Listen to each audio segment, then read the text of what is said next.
Well, good evening, ladies and gentlemen, and welcome to San Jose City College as we get ready for the kickoff between the Bellarmine Bells and the Archbishop Mitty Monarchs. Bellarmine, number 12 in the Bay Area News Group, top 25. Mitty, number 11. Mitty, 2-1 in WCAL play. Bellarmine, 2-1 in WCAL play. This should be a good one. Hey, folks, Kevin Dan on the call alongside Dom Ortiz, class of 2024. And a lot riding on this game, Dom. WCAL standings, potential CCS positioning. So this should be a fun one to see play out. Oh, yeah, absolutely. This is going to be a good tough fight match. That it will be. So the Bells coming into this one 3-3 overall, coming off a loss to the Serra Padre 28-7. They had the lead in that one. They were down 14-7 at the half. They were up 7-0, but just couldn't get it done. But that being said, Joel Beachman very happy with the way that his Bells played in that one. Really happy with how hard they fought against the top team in the area. Yeah, I mean, I think if they just show up today, everybody's going to do well. I think this could be a good one. So the Bells will be in blue. Mitty will be in white as we get ready for the opening kickoff here. And it will be the Monarchs who will return the opening kick. So the fans still making their way here to San Jose City College. And Connor Tripp will be booting it away. No Rainey, no John Rainey this week.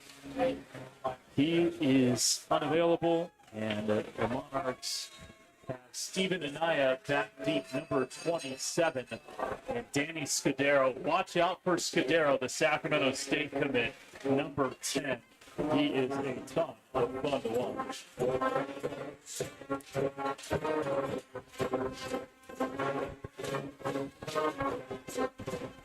So here's the kick.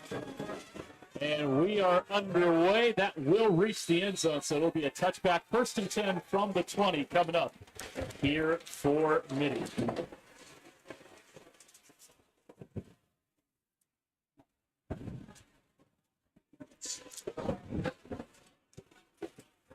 So the Mitty quarterback, Wills Towers, number 1, coming off a really nice performance, 12 of 16 passing in the win over Reardon, 34-13. He's completed 67% of his passes this year, 14 touchdowns to 6 interceptions.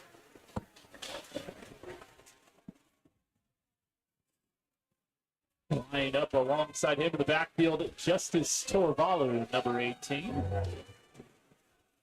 And here we go. First play from scrimmage with Anaya in motion. It's a handoff to Torvalu, bouncing it to the outside, going off tackle, and gets pushed out of bounds by Nate Escalada, but not before a very positive gain. Looks like it's going to be 8 yards for Torvalu.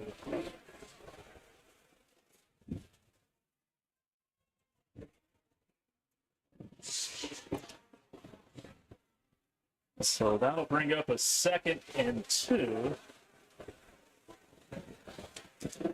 for Mitty. Pistol formation this time for Towers.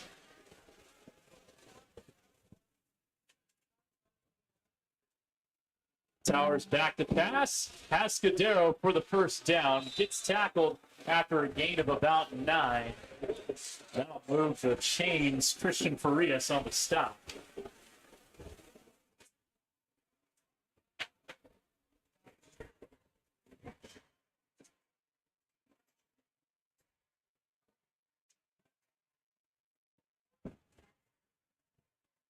So 1st and 10 from the 38 here for the Monarchs. Again, 5-1. They went 1-9 last year. Danny Sullivan, their head coach, giving a lot of credit to the work his boys put in the offseason. Towers being one of them, watching a lot of film. Here's Toavalu. Gets tripped up by Jake Hansen. That'll be a gain of 4, 2nd down and 6.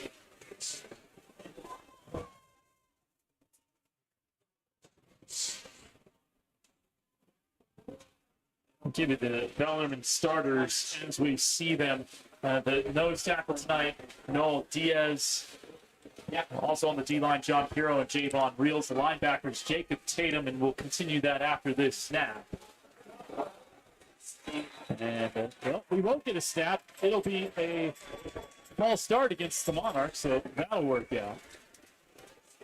It'll be 1st and 15. But the linebackers, Jacob Tatum, Benjamin Coulter, Brandon Brock, Jake Hansen. In the secondary, Christian Farias and Billy Ladd. The cornerbacks. In the safeties, Braden Cantlin and Nate Escalada, according to the depth chart given to us by assistant coach Brendan Ronald.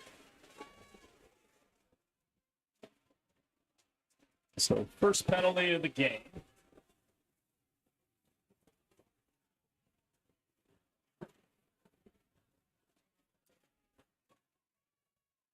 Towers back to pass. Throws over the middle, has his man, and that will be caught.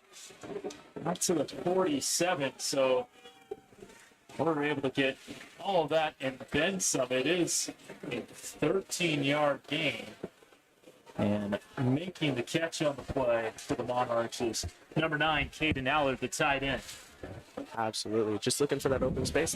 Yep. And it found the soft spot in that Bellarmine defense, and it worked out just fine.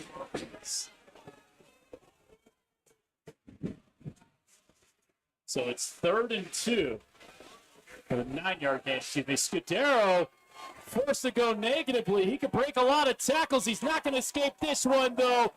Big final hit laid by Braden Cantlin. Credit Benjamin Coulter and the rest of that Bellarmine defense, and they're going to force the Monarchs to punt.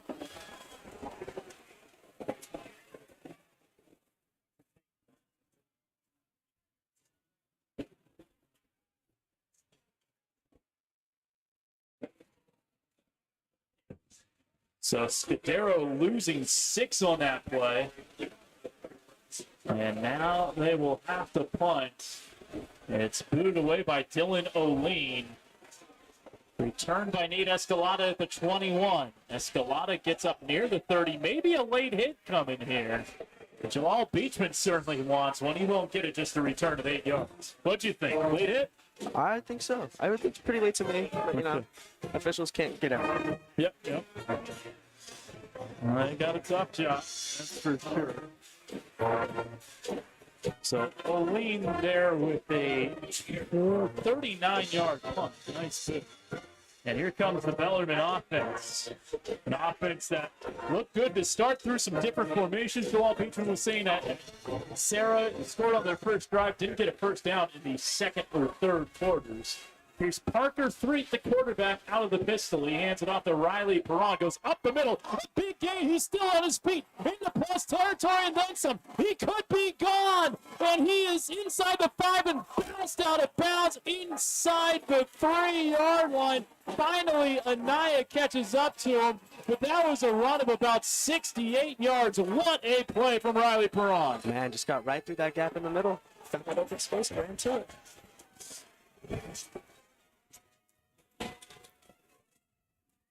They are going to mark him down at the 3, so a 68-yard run for Riley Perron. That's how you start this game off. No Ben Fopp again this week.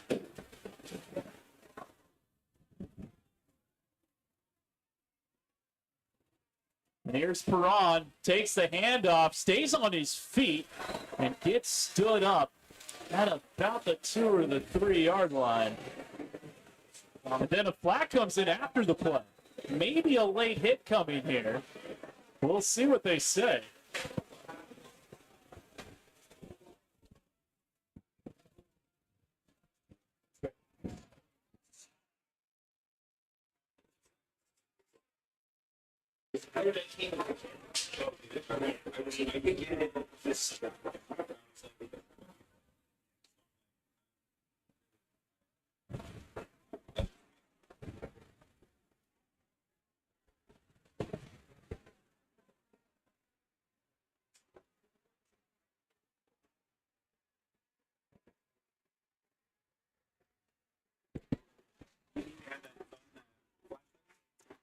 Something.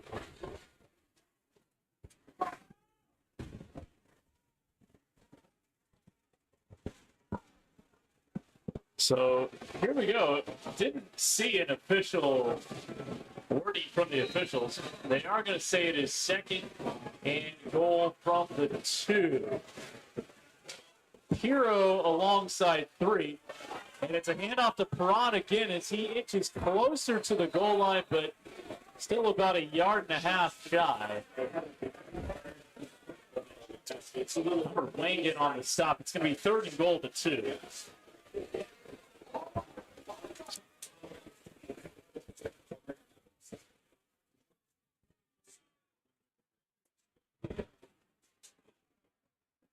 So actually, excuse me. Yeah, all right. Yeah, now 3rd and goal. They were a little late putting up the down mark, but 3rd and goal, kind of at the 1.5. They have a wide open guy in the end zone. It's caught for a touchdown. Parker 3 finding Fisher White in the end zone, and the Bells tack on the first touchdown of the game. It's 6-0 BCP. Parker 3, listen, found that man right short of the end zone. Just got a nice end of time. Really nice pitch and catch there for the 1-yard touchdown. And Fisher White has his first touchdown reception of the season, his 7th reception overall. And it's good enough to be 7-0 after the extra point for Bonner Tripp.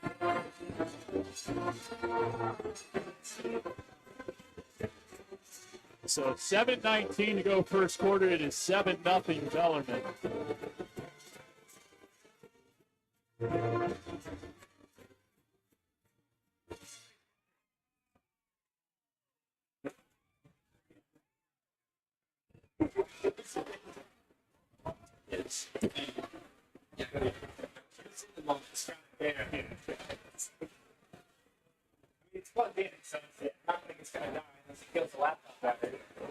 So the Bells will boot it away.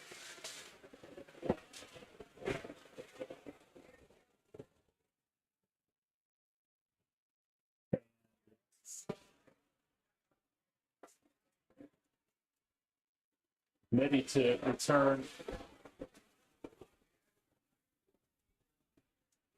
Ryan Scudero back deep.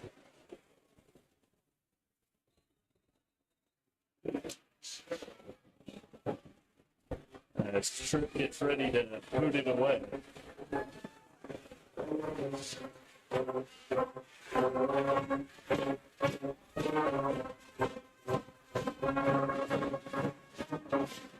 So here's Tripp. Nice high boot. This will be returned by Scudero.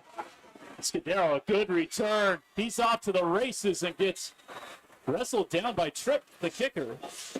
But not before a big return out past the 35 and up to the 38.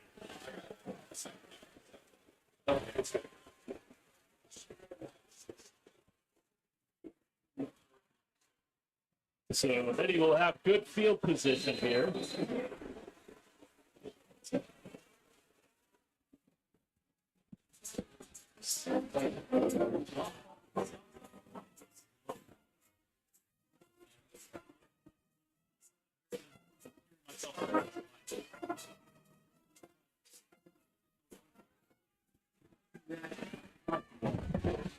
So here's first down. It's Justice Toavalu, and he gets stood up behind the line of scrimmage.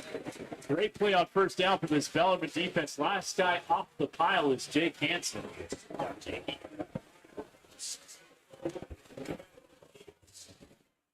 So it'll be a loss of 1 on the play for Toavalu. His 3rd carry for 11 yards. And bring up 2nd down and 11 for this Mitty offense.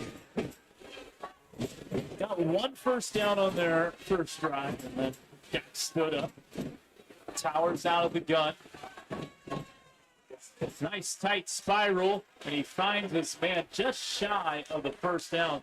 That'll be a 10-yard gain, and it is 3rd and 1 after linking up with Charlie Butler.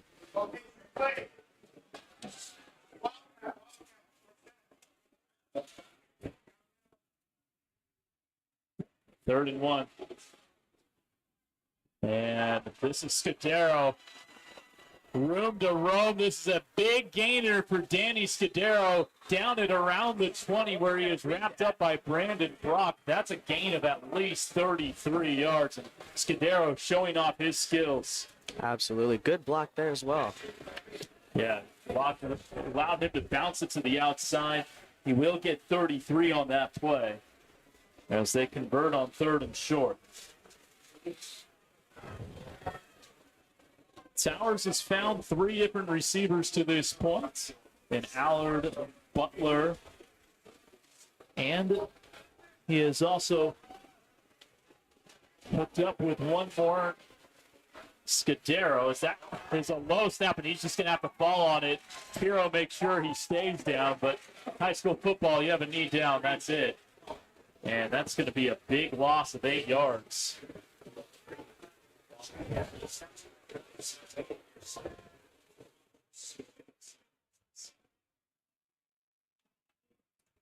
So that'll make it 2nd and 18 from the 28. We got 5:07 to play. Clock is running here in the first quarter. Towers, 3rd-year quarterback for this team, was thrust into action in the spring 2021 season when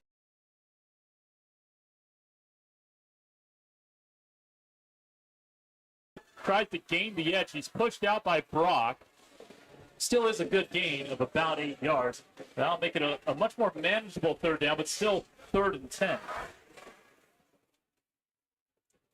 So 4:30 to go here in the first quarter. You bring in pressure here on 3rd and 10. How would you handle this defensively for the Bells? For the defense on the Bells, I would say just keep doing what they're doing. They're looking really solid on defense. Just they gotta watch that outside. It looks like they're gonna keep running to the outside for the Monarchs. There's a fake. Towers throwing it over the middle. He has a man wide open. It's Caden Allard. Defensive breakdown to the secondary. And with an extra point, we'll be tied up. It's a 20-yard touchdown pass from Wills Towers to Caden Allard. Absolutely. Like I was just saying, I thought they were going to keep it on the side, which they might still do. That's still part of the game plan. They're absolutely just talking about that weak spot. Come to that. Yeah, no, exactly. You mentioned it, Dom. They've been running to the outside with success. Little play action, pop it over the top. And we potentially have ourselves a tie game as Rade Galib will split the uprights, and we are tied at 7 with 4:03 to go in the first quarter. So Allard on his 2nd reception, he now has 29 yards. Caden Allard coming into this game had 12 receptions for 117 yards. That is his first touchdown reception of the season. And the Bells very nearly got off the field there. 3rd and 10, pressure up the middle, but it left Allard wide open on the backside of that play.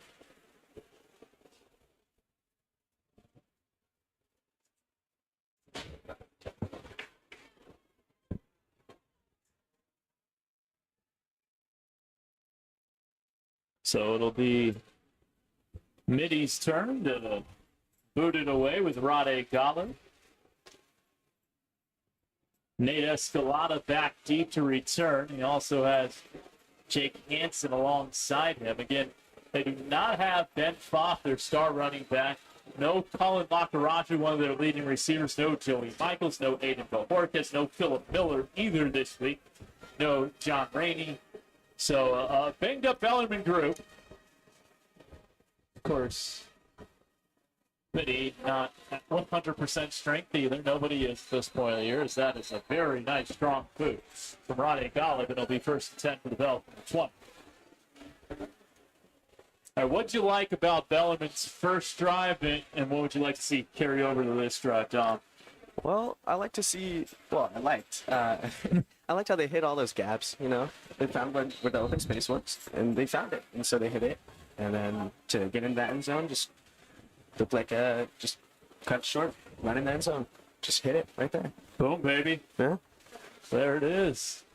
As the Bells got that 68-yard run from Riley Perron. This is his third week as the workhorse of this offense. I mentioned Jalal Beachman after the first game and the win over Reard 3-0. Oh, it's a lot of work. He is feeling it. That'll be a flag. False start coming up here on the Bells. Or, excuse me, delay of game, I should say. So 1 penalty on Mitty, 1 penalty on Bellarmine. So 1st and 15 from the 15. 4:03 to go. Now a bunch of guys, including Mitch Brown, going in motion. 3. He's going to keep this one. Parker 3 tries to make one guy miss. Gets about 2 or 3 before he runs into a multitude of Monarchs. There is a flag down at the 23-yard line. They're going to give Parker 3 on the run, it looks like. And it'll be a block in the back. So the Bells can be looking at first and very long here unless Mitty declines the penalty. They are going to accept the penalty. And the Bells are really up against it right now. It's half the distance to the goal kind of penalty since they're from the 15. It would have traditionally been a 10-yard penalty. So it's 1st and 22 from the 8. Or is that the 9-yard line they have it? Yeah, the 9-yard line. 1st and 21 from the 9.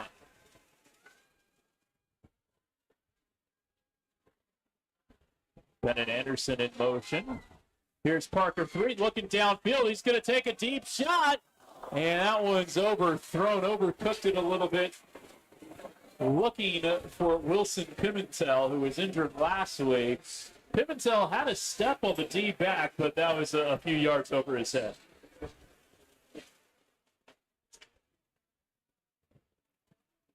By the way, to give you the starters on the Bellarmine offense, from left tackle to right tackle, it's Bennett Anderson at left tackle, Nick Corbett at left guard, Dean Lally at center, Tom Riley at right guard, Mitch Brown at right tackle. Parker 3, of course, the starting quarterback, Riley Perron, the starting running back, John Pirro, the starting fullback. We'll give you more starters after this play. Joe Fuqua, who also recently returned to the team this week after being injured, back in there, sets a nice block. That's Pirro with a nice run. Excuse me, Riley Perron, I should say. And Riley Perron gets a gain of 11. That makes it a very much more manageable 3rd and 10.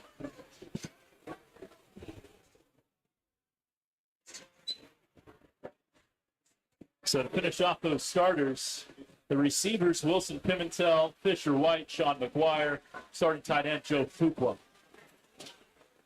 Jalal Beachman calling Fuqua the unsung hero of this offense. Doing a lot of good things. He also had 7 receptions for 104 yards in his first 2 games. He had missed 4 contests before returning this week. Parker 3 on 3rd and 10, trying to escape the pocket, but nowhere to go. Parker Jamuski comes into one of the first guys there for the sack. A flag comes in late. Tika Reed also in on the play, number 40. It's a 3-4 Mitty defense. And we'll see what this flag is all about. And it's against Mitty.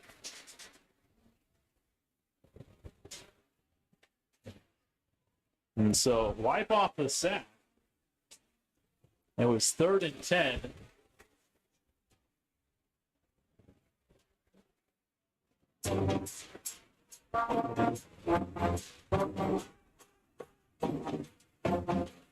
Now they're going to make it 3rd and 1. That penalty on Mitty, I believe, was the call.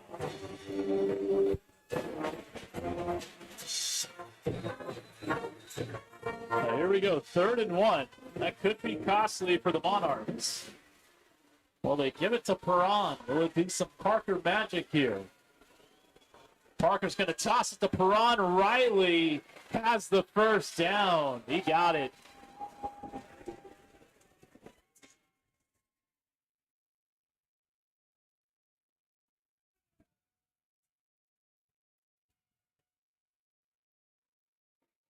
Needed one, got one.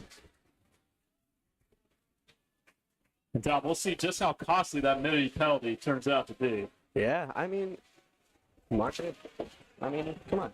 The Bells were backed up practically up to the goal line, and they found a way to bring it up to the 30. Yeah. Nice reversal of fortunes. 3 on the run, tucks it. Tries to make that first guy miss. Does get a positive gain of about 5 yards after eventually getting tackled on the play. But it will set up a second and very manageable.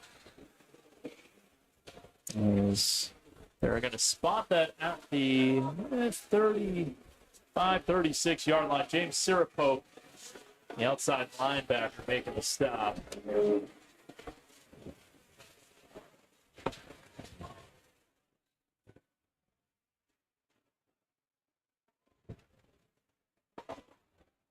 So here's Perron hitting the backfield. Malachi Marshall, one of the leaders of this defense, according to Danny Sullivan, making a big play. This is a guy who tore his ACL in the spring of 2021, and normally that would be a loss of 1 season, but because they played in the spring of 2021, he lost 2 seasons. Lost out on 2 seasons, and he has really made a positive impact this year, making a nice TFL there. Malachi Marshall on the stop coming into this game. Marshall, third on the team with 28 tackles, and that brings up a 3rd and 5. A long 5. 3. Sacked. It's Malachi Marshall again. That'll be a loss of 2 yards, and the Bells will have to punt.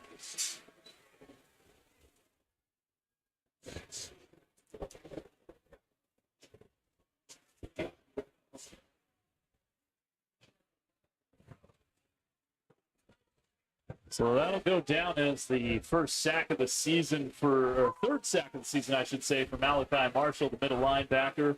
Asked Danny Sullivan the strength of his defense, and he said it is in the linebackers. Their 3-4 formation. There's Connor Tripp on the punt. Coming from the 33, it's a nice boot. It will go, let's see where it eventually hit out of bounds. This might be out at the 26. If it is, that'd be a really nice punt. We'll see where they spot it, but it's going to be a little more than 40 yards, or right at about 40 yards. They're going to mark it. It would be nice if they did spot the football.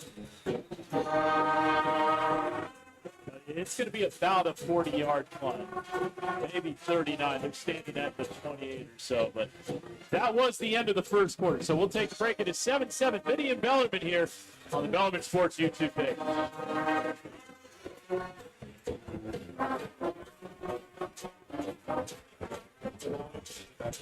Yeah, it's a little better. Yeah, I don't think.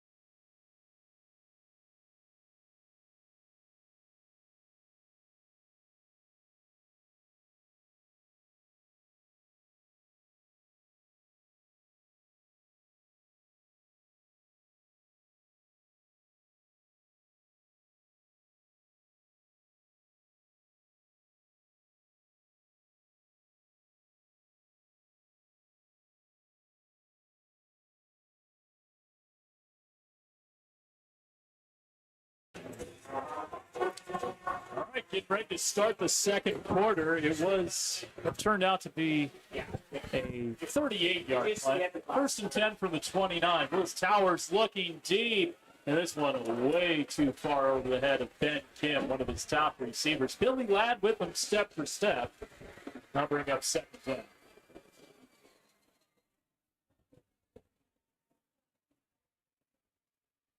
First incomplete pass for Willis Towers. Again, Danny Sullivan saying this guy put in so much time in the film room, watching a lot of tape in the offseason to get to this point, kind of thrown into the fire his first year on varsity, which was his sophomore season. Now a senior, 3-year starter. Hands it off to Toavalu. Justice Toavalu with a good head of steam. That's going to be a good gain of about 7 or 8 yards. He has set up Mitty for a 3rd and short. Call it 3rd and 2. Kevin Dana, Dom Ortiz with you here. As we got a third and short coming up. Your thoughts on the first 12-plus minutes of play, Dom? Well, everybody was looking really solid on both teams, you know. Mitty's touchdown opening up with a two solid runs to the outside, followed by a dump right over the middle to get that touchdown reception. And similar story for the Bells here. Just looking good. Towers keeping it this play, and he will have near the first down. And yeah, he will have the first down. Tatum finishing off that play, but not before a gain of 3 for the Mitty quarterback. To show, I guess, 1st and 10 from the 39. Well, it's been a fun first 13 minutes of action. 3 of the 4 WCAL games going on tonight, and 1 tomorrow. This game could go a long way towards deciding second place in the WCAL. Potentially, of course, you got to worry about St. Francis also at 2-1. Toavalu does get tripped up eventually by Brandon Brock, who's the first guy there. And that will be a gain of 4 for Justice Toavalu. Yeah, just got caught up there. By a couple of balls, just got caught up. Short conversion. Yeah, I thought he was going to be able to break that at first, but just not quite able to keep his balance. Brandon Brock, a strong dude, leads the team with 53 tackles coming in, so almost 9 tackles a game for number 33.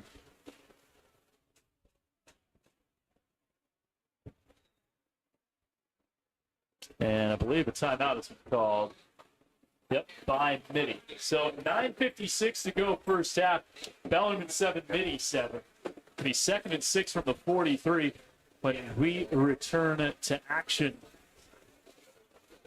Kevin Dana, Dom Ortiz with you here tonight.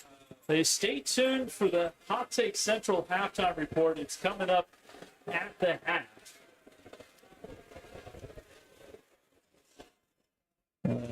Noah Smith doing the halftime. See who is joining him. They had Owen Pence joining him last week. Noah was rocking a Seattle Seahawks jersey last week. He came up here earlier. I don't think he's rocking a Seahawks jersey this week. Who is your favorite NFL team, Tom? I gotta stay true to the Niners here. Okay, yeah. All right. Well, got to feel pretty decent about how things are going right now for your Niners. Yeah, they're looking really solid this season. You know, just a start. You know, they picked it up. A couple convincing wins over the Rams and Panthers. Got the Falcons this week. We got a 2nd and 6 right here out of the timeout. Justice Toavalu trying to go up the gut, and there's Jahan Reel saying, Does pick up 2 or 3, and it will be 3rd and 3 here for the Monarchs.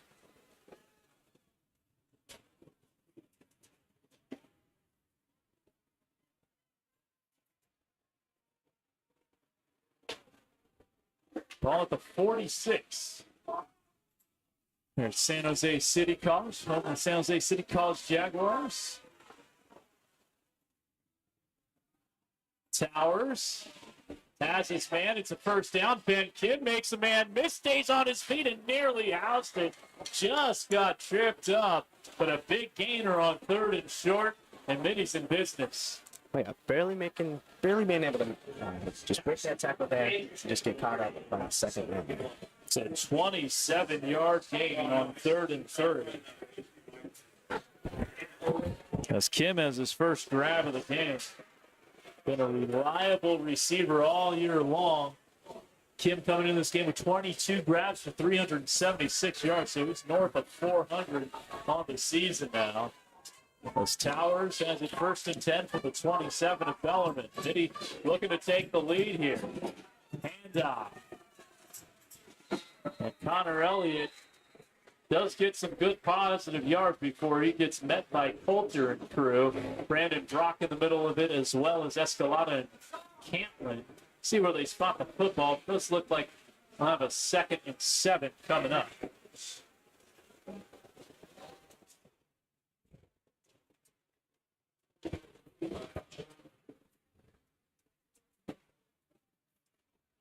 Connor Elliott also plays the outside linebacker. He's a senior, 6'1", 200 pounds. Now spelling Toavalu.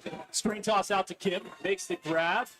Working on Ladd and gets pushed out of bounds near the first down marker. This will be close. See where they spot it.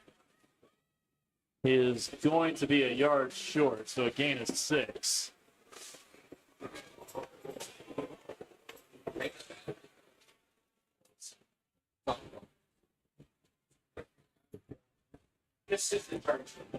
Third and 1 from the 18. 8 minutes and 4 seconds to go here in the first half. Towers handing it off. Toavalu has the first down. Nice cut. He's inside the 10, rumbling down to about the 8 for a 10-yard gain. Justice Toavalu making things happen for the Monarchs. And he's been cooking. 8 carries for 44 yards unofficially. They're going to give him 11 on that play, actually. So 8 carries, 45 yards as he's at the 7. First and goal for Mitty.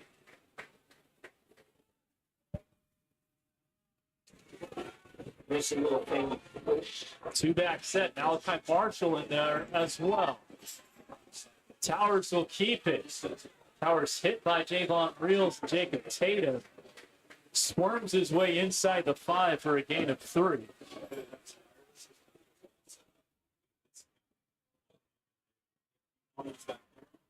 And this is where the Bellarmine defense really has to stand tall. Yeah. I think same here as it went going the other way. I think they might get in trouble here with that short game by the Monarchs. And, Towers tried to play it right up the middle, but he got wrapped up a couple bells there. So. Second and goal from the 4. Toavalu hit by Jacob Tatum. Tatum there immediately. Nice play. And that'll bring up third and goal.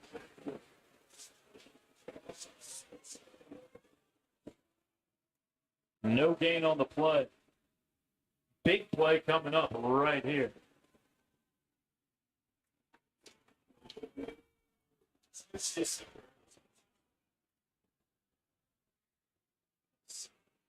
Kim in motion. Little misdirection. Scudero's going to throw it.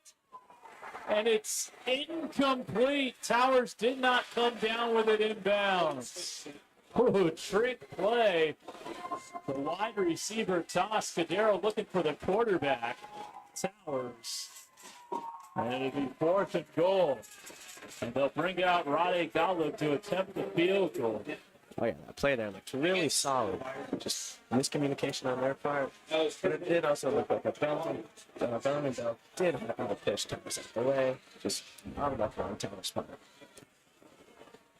So this will be a 21-yard field goal attempt for Rade Gallup, and he is able to put it through, and Mitty takes a 10-7 lead. So Rade Gallup on the field goal. Danny Sullivan said he'd be good from 50. Well, he is 6 for 8 on field goals this year with a long of 43 now, and Mitty takes its first lead of the ballgame.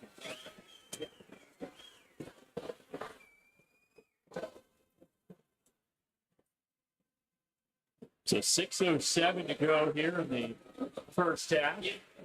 This right here.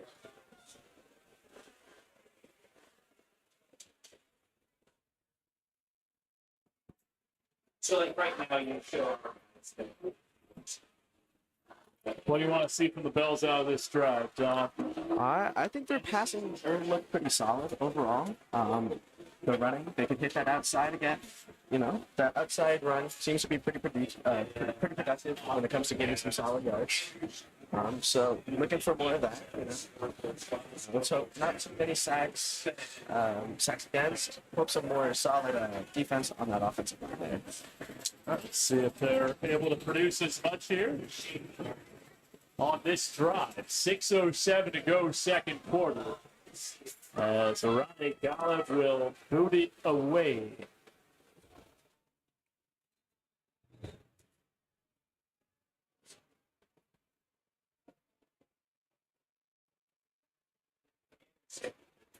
Both teams 2-1 in WCL action. Mitty 5-1 overall. Bellarmine 3-3. Good strong boot. This will reach the end zone. That will be a touchback. Escalada cannot return it. So 1st and 10 from the 20 for Bellarmine.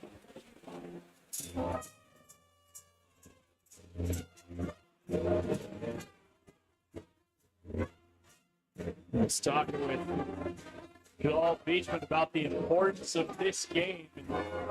You know, this is one of those games, Joel pointing out that, hey, Bellarmine guys, know a lot of these Mitty guys just kind of from being in the same circle of friends and everything, maybe going to the same middle schools, elementary schools. So, and certainly one of the rivalry games that Bellarmine has in this season. Definitely. Parker 3 down the gun. Turn and fire and short arms it on one hop to McGuire. So incomplete 2nd and 10. They had it there. It was good play design, just couldn't execute it. Yep, tried to hit that open man, just put it a little short. So Parker 1 for 3 for 1 yard, but that 1 yard was a touchdown pass. It's been a turnover-free game to this point for the Bells. One key, Joel Beachman mentioned. Riley Perron up the middle. He's got a first down. Gets tackled by Austin Barbeau, the leading tackler on this team for Mitty with 42 coming in. They used to wear number 42 in previous years, but his 43rd tackle isn't enough to keep Bellarmine from getting a first down. A gain of 11 for Riley Perron, who's up to 93 yards rushing already. 1st and 10. Jake Hansen this time. The backup running back going 2 ways and keeps turning those legs. I think that might have been a late face mask. As the flag comes in, I want to say a Monarch potentially grabbed the face mask there of Jake Hansen. We'll see. But it was going to be a gain of 7 as it is for Jake. And it is a face mask. So that'll be a first down.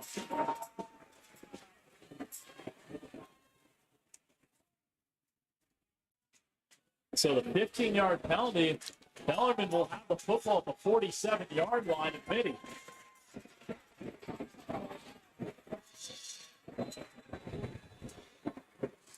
Clock inside of 5 minutes and 35 seconds. It's running. Bells have a good start to this drive. Riley Perron can be stood up near the line of scrimmage. Tika Reed there. And also in on the stop, number 35, Makoa Sniffen, the second leading tackler on the team. He'll get 1.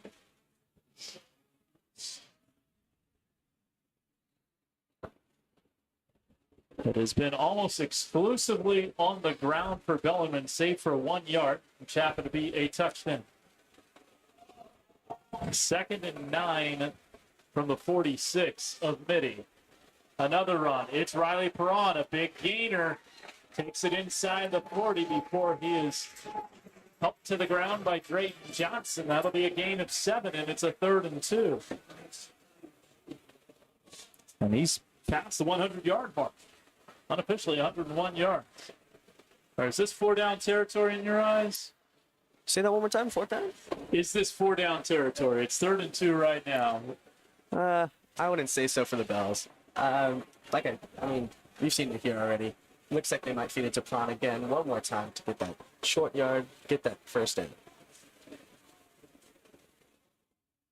3. Looking back to the sideline. It's the play call, hands it off. And Jake Hansen's going to be close, but he's going to be a yard short, it looks like. 4th and 1. So would you go for it here? 4 and 1. I'd say it's pretty close. Personally, I would take that risk. But since we are down 7-10, yeah, it's pretty risky. Looks like they might be going for it. Yeah, the Bells aren't thinking twice about this. 4th and a short yard. I'd say it's like 2 feet. 4th and 2/3 of a yard. if you will. Perron, the man behind three. Screen toss out to Fisher White, and he's wrapped up. He won't get there. Oh, what a play by Diego Aguilar of this Mitty defense. That's right. Just absolutely lucky there from the Bells. Had the right play in mind, just could not execute. Mitty all over it. And they stand tall, and the Bells unable to convert on 4th and short. And so now Mitty will have it 1st and 10 from its own 38. 2 timeouts and 3:06 to go, so plenty of time here for the Monarchs to tack on to their lead before halftime. Bellarmine will get the second half kickoff.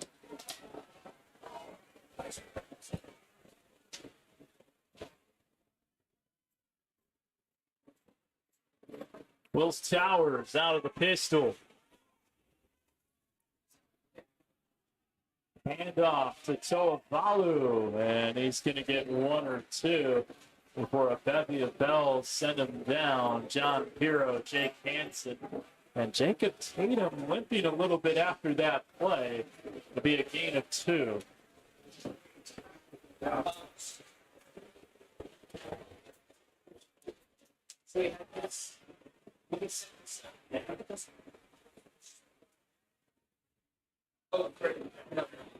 Second down and 8 from the 40. 2.5 minutes to go first half. It's a busy backfield for Mitty pre-snap. Towers looking over the middle. It's picked off! Intercepted by Billy Ladd. And Ladd takes it to the 35. A big turnover produced by the Bellarmine defense. Absolutely. Just read like a book there by Billy Ladd. He was all over that one, and that was the big play that this Bellarmine defense and really this entire team needed.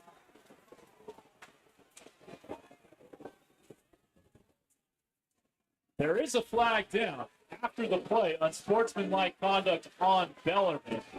So this should move it back to about midfield. That will hurt the field position. And I saw Joel Beachman talking to, I want to say Jacob Tatum after the play. I didn't see what the unsportsmanlike penalty was. And so don't want to say it was on Tatum without having seen it in live time.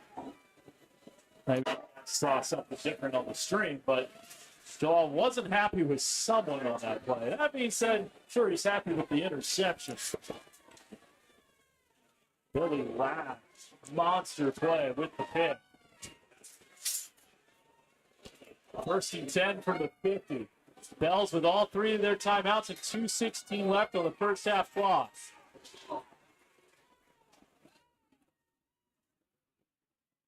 Three. Good blitz pickup. A little short for Wilson Pimentel. They're going to say he caught it. Kept it off the ground. And the linesmen are about 2 yards. So one's at the 41, one's at the 43. Pimentel said he caught it. And I think they're going to say incomplete. So Parker's been a little short on a couple of his throws. Will be 2nd and 10. Got to fix the clock here.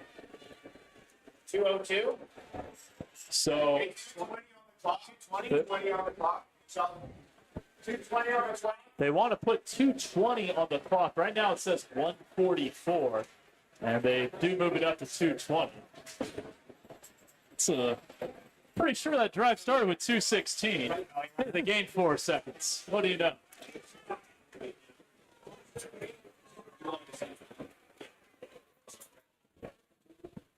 Down to 2:02. 2:02 now we're being told. I think that would be a little too much time off the clock. 2:08. All right. Gotta find a compromise somewhere. Yeah, Boise area code. There we go. 2nd and 10 from the 50. Parker 3. throwing one a little short of his intended target. He was looking for Joe Fuqua. That was a much tougher throw to make. Had a tight window. Almost stuck it in there, but it will do here. Parker 3. Back to pass. Pressure comes. Flushed out of the pocket. Throwing downfield. Nice tight spiral. Has this been? Oh, Fisher White just can't come up with it. Almost. Man, totally just unlucky there with the catch. Couldn't hold it in. Just dropped it short. That was the best throw Parker 3 has made all night. By a mile. That was a good throw. Absolutely. Agreed. And so the Bells will have to punt. They go 3 and out after forcing the turnover.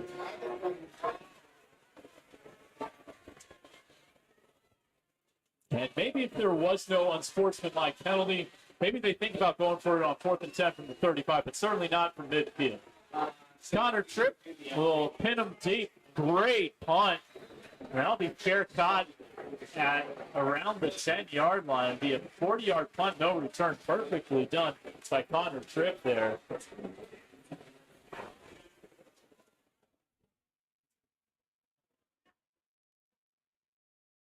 So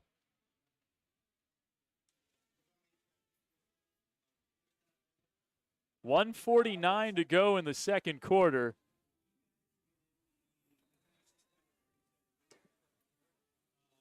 It'll be 1st and 10 for Bellarmine from the 10.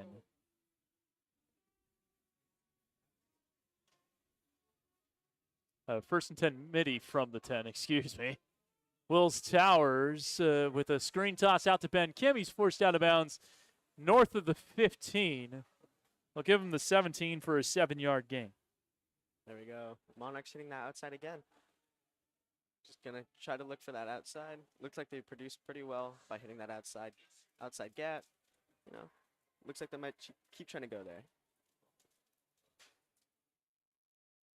So 2nd and 3 from the 17, $1:44 to go. This will be a handoff, and no, it won't be a handoff. It'll be a false start on Mitty.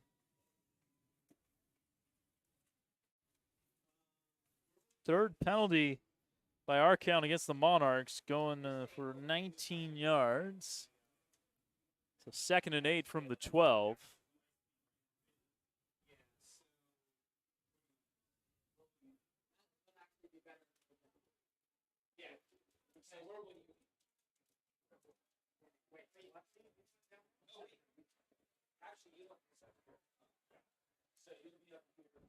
Here we go.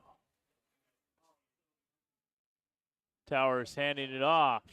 And not much to gain up the middle for Toavalo. He will get 4 yards, brings up a 3rd and 4. And Bellarmine, I think, they have used a timeout.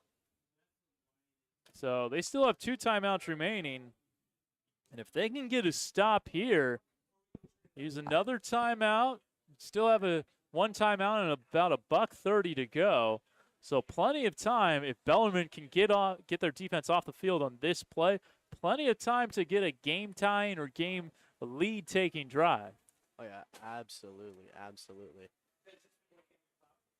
I think the Monarchs might go deep on this one, or could just be going for the first. I think worst case scenario is they bring it back and kick another field goal and extend that lead. Yeah, I think definitely. I expect Mitty to keep it on the ground here at the very least to force Bellarmine to use another timeout. And they've shown they could pick up some good yardage on the ground. We'll see, though. Wills Towers has been pretty accurate, save for the one pick.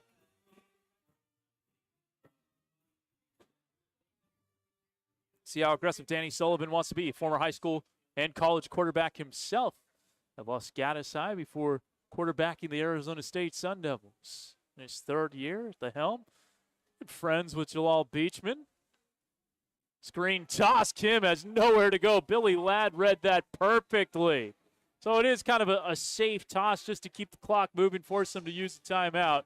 But Billy Ladd not on his watch. Billy Ladd just hitting that spot one more time. Yeah. It's looking really good on that defensive end right there. And so that'll be a loss of one. Where they spawn at the 15. No gain officially, but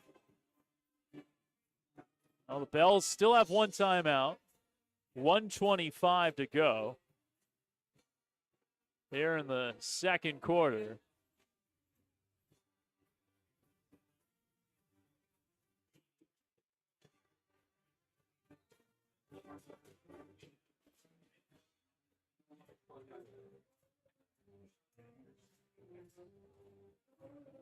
O'Lean out to punt. Dylan O'Lean, second time we've called his name, had about a 40-yard punt earlier. And Ed Escalada standing in plus territory, back deep for the Bells at the 49 of Mitty. They'll have to track back a little bit, returning from the 45. Has a blocker. Canlin sets a great block, and that frees up Escalada going down the near sideline inside the 30. Wow, that's a return of more than 25 yards. Credit Cantlin with that big crack block right around midfield to spring him free. Absolutely. 2 solid blocks there to help get right up that right side. Looking really good. 40-yard boot.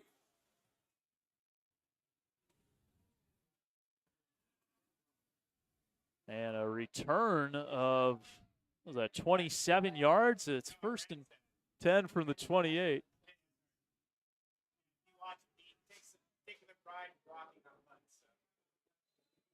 Brandon Brock with a nice block there. His father does film for the team, and he was very pumped after seeing that big block that 33 made.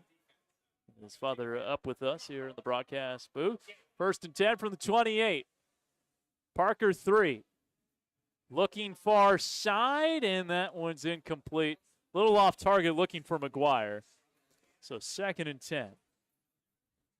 Now I asked Jalal Beachman, he felt this was early in the season. He said he felt good with Rainey from 50. Rainey's not playing. It is Connor Tripp's show, and Connor Tripp hit from 39 against Reardon in that 3-0 win. So to get to the 39, they would to get a 39-yard field goal, they need about 6 or 7 yards here on this drive. Parker 3. Escapes the pressure and has his man. It is caught by Fisher White. Malachi Marshall had Parker 3 in his grasp, but couldn't haul him in. And instead of that being a big loss, they are able to pick up 4 yards on that play. Absolutely. Good tackle break there by Parker 3.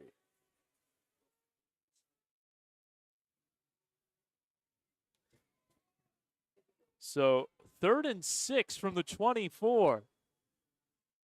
Parker 3. Good blitz pickup, but that one knocked down. That is an incomplete pass. And Makoa Sniffin got his mitts up there.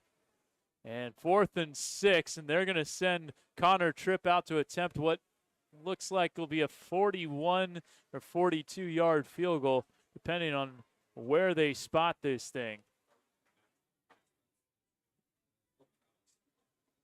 Snapper's Bennett Anderson. This will be a 41-yard field goal. The holder is Parker 3. Connor Tripp to tie it up. Here's the kick. It's got the distance, but it's just wide left. And so it's still 10-7 with 51 seconds to go. Had the leg to be good from about 43 yards, but not quite the accuracy.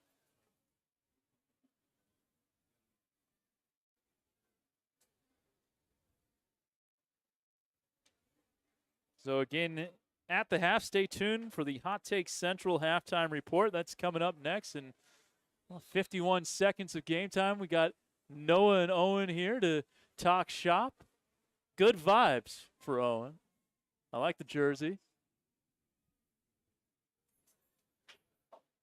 Everyone wearing pink in the stands. The pink game here for Bellarmine.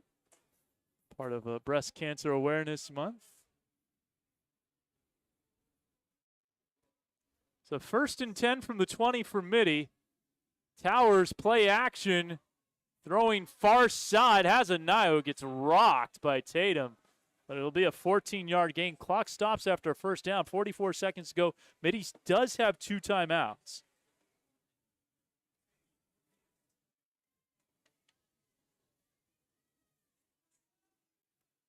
Towers, this time, rolling far side, and he's sacked. There's Jacob Tatum out of play. So the clock will stop, but a nice sack there by Jacob Tatum. That'd be a loss of a couple at least. Yeah, loss of 2. A 2nd and 12 from the 32.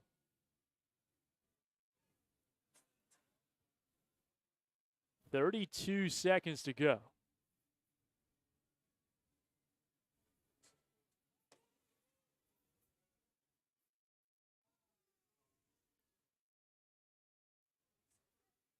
Justice Toavalu holding on to his shoe. There will be a flag down. Tatum with a nice play. He is playing with a lot of passion today.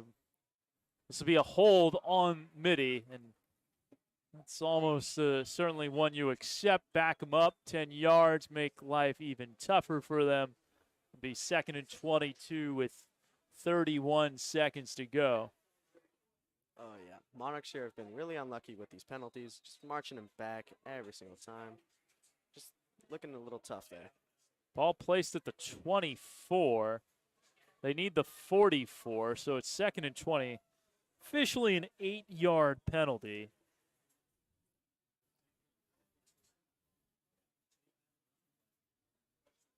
And the clock is running.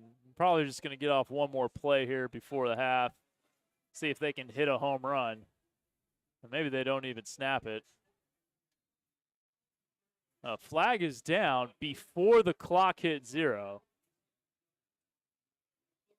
Or are they just going to let this go to half? Looks like they're going to let this go to half. All right, so we've played 24 minutes. We got a good one. This is going to go down to the wire, looks like. Mitty with a 10-7 lead in this battle of top 15 teams in the Bay Area News Group Top 25. It's number 11, Mitty 10, number 12, Bellarmine 7. Don't go anywhere. We got the Hot Take Central halftime report coming up next. You're watching Bellarmine Varsity Football on the Bellarmine Sports YouTube page.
halftime reports.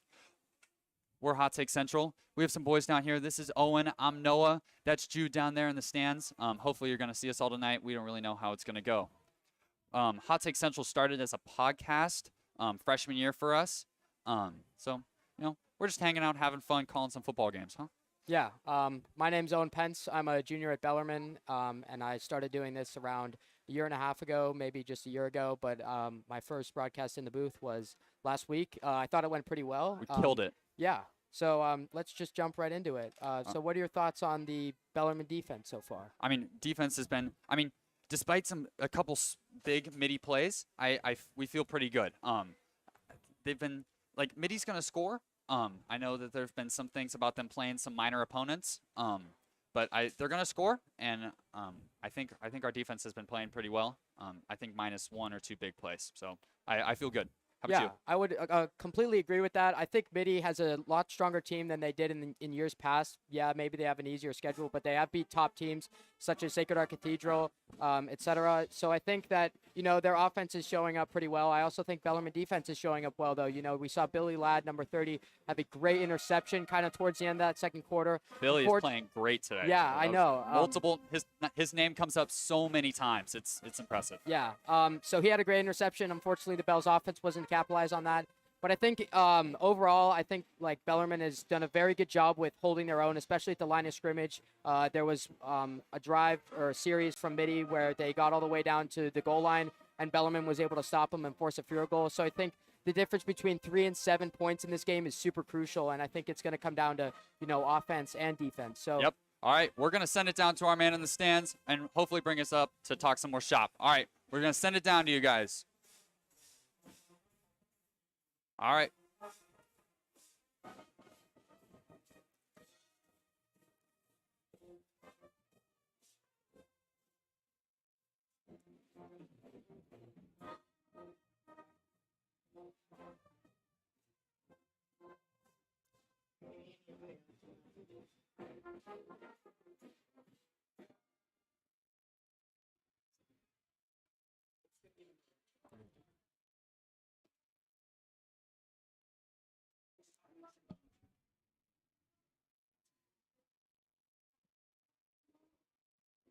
Sure we don't have any audio. That's okay. is it good?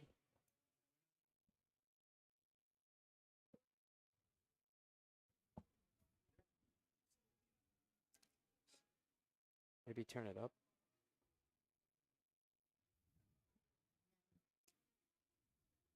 All right.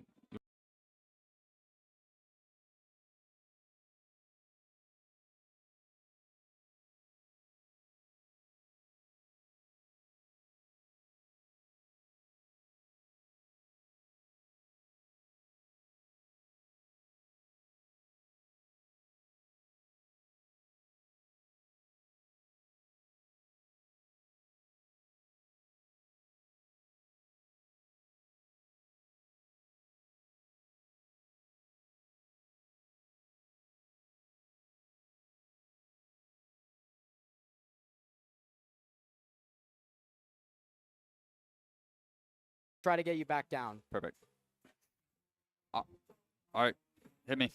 Unfortunately, we have some technical difficulties with the microphones down in the student section part of the broadcast. It's just too loud down there. We're bringing too much energy, and it's broken basically everything. So we'll see if we can get it back. But the Bells are absolutely bringing it tonight. Yeah, I think while we have some time, I think we should talk about the offense a little bit. So, I think Bellarmine so far has done a good job moving the ball, especially on the ground, regardless of the fact that they've lost Ben Thoth. I think additionally, Parker has been getting a lot more time in the pocket and been able to step into many more throws, and I think that progress has been pretty good.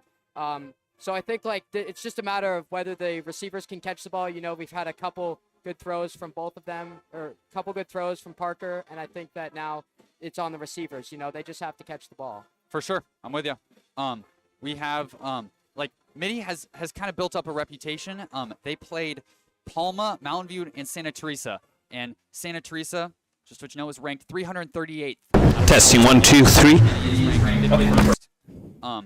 So I want to say they're what they've been looking at, and like just their points for and points against have kind of been built up. I think they have 180 points for like forced and only like 55 against, and that's some crazy stat lines. And just coming tonight, hopefully this will be a big like a truce about whether they're a real competitive team in WCAL this year. Yeah, I think same thing goes for Bellarmine. You know, they've had a very tough schedule, unlike Mitty. But I think this game also says a lot about their identity, given the fact that they have a lot of missing players due to injuries and other circumstances. But, you know, it'll be very interesting to see if they can kind of persevere through that and make a lot of good plays happen and get a big W with this game. Perfect. Okay, you want to hit me with some scores? Yeah, so right now, St. Ignatius versus Sacred Heart Cathedral, Battle of San Francisco. Late second quarter, Sacred Heart Cathedral's up 10-0. I think this is pretty expected. Sacred Heart Cathedral has a much better team than St. Ignatius. Very competitive. So, yeah, moving on. St. Francis High School is beating Valley Christian at Valley late in the second quarter, 14-0. I think this is not a surprise either. All right, we're going to try to send it back down. We'll see how it goes. All right, see how it goes. Hit it, guys. Nick Deal? Yep, Nick Deal. Right, Senior? Yep, exactly. What do you do here at Bellarmine? What's up? What do you do at Bellarmine? You know, I'm on the soccer team. We're going to have a great year this year. And I'm just a bell, you know. Proud bell. You see we have a ton of proud bells right here. We have a ton of proud bells, okay. How do you feel about the performance in the first half? You know, hey, not our best performance, but, you know, there's levels to this. We can get better. We know that. We have guys, Wilson Pimentel, Parker Threat. We got P. Millie. We got all those guys out there that we know they can raise the level, and we're going to do that in the second half. Nick, I feel like the first step to getting the offense going, defense, is to get a little rowdy. Yeah, hey, I feel the exact same way, because we're going to get a little bit rowdy, and we're going to show everybody, boys! Get rowdy. Go Bells! Go Bells! Go Bells! There we go! All right, this has been the Hot Take Central Bellarmine Football Halftime Report. We're going to send it back up to the boys in the booth. Thank you.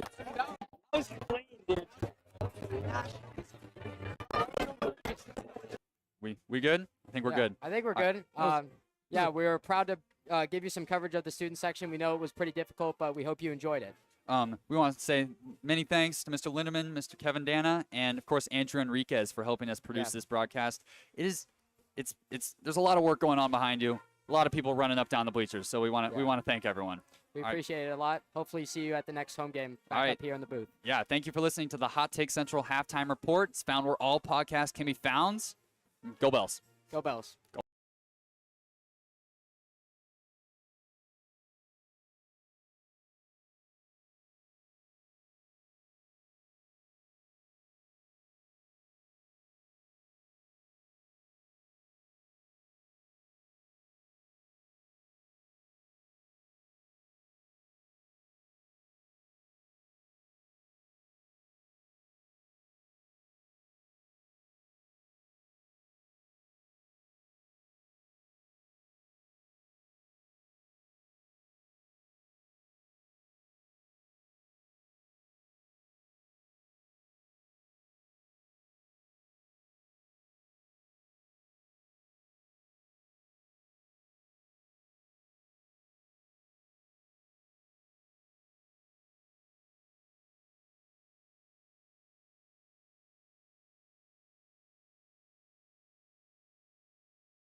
All right, we are just about ready to start the second half. We thank Owen and Noah for the Hot Take Central halftime report. Now we're ready for the start of the second half. It has Mitty up 10-7 on Bellarmine in this top 15 battle. Kevin Dan alongside Dom Ortiz. And Mitty will be booting it away to the Bells. The second half is underway.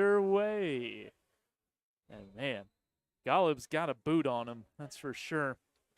3 for 3 on touchbacks. And all right, Dom, as we look to the second half, what are some keys for you for Bellarmine to eclipse the Monarchs here in the second half? This is going to be a tough one for the Bells, you know. Their passing's looking really solid. The only issue or like downside is Parker 3 is not hitting that spot far enough. Looks like most of his passes were going a little short in that first half. So I think if they're going to play that pass game, I think it would be key for Parker 3 to hit his target and just get it to where it needs to get.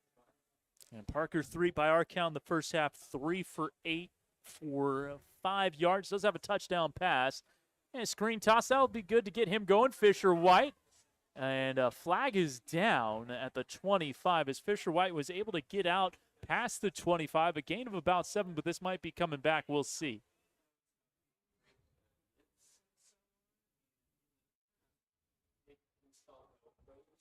And should have yeah, it's a hold against the Bells. That was the fear. And so it's coming back. They're going to mark the 10 yards off from the 25, so it'll be 1st and 15.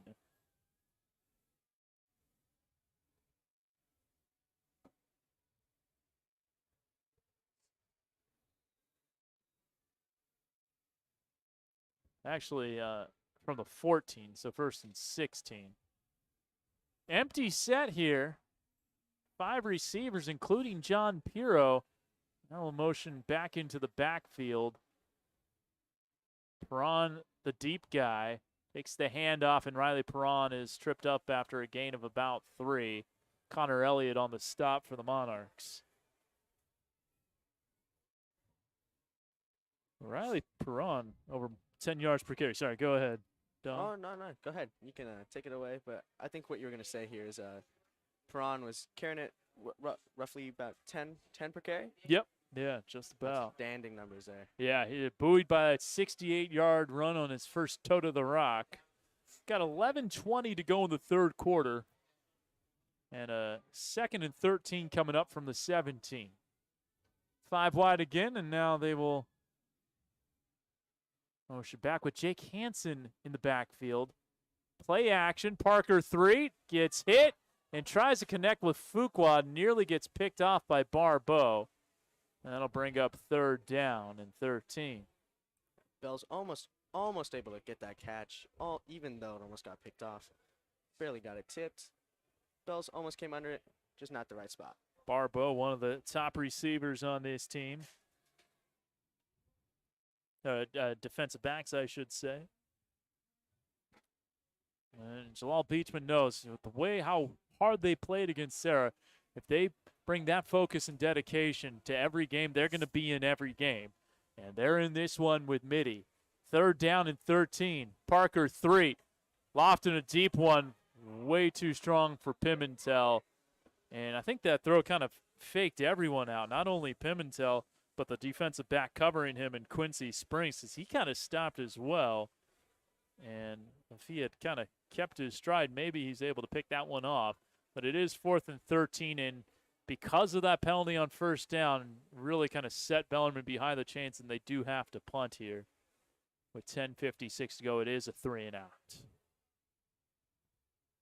Punt coming from the 17-yard line, and Tripp sending it away, and this will get a good Bellarmine bounce. A very nice one. It's going to get to about the 36-yard line.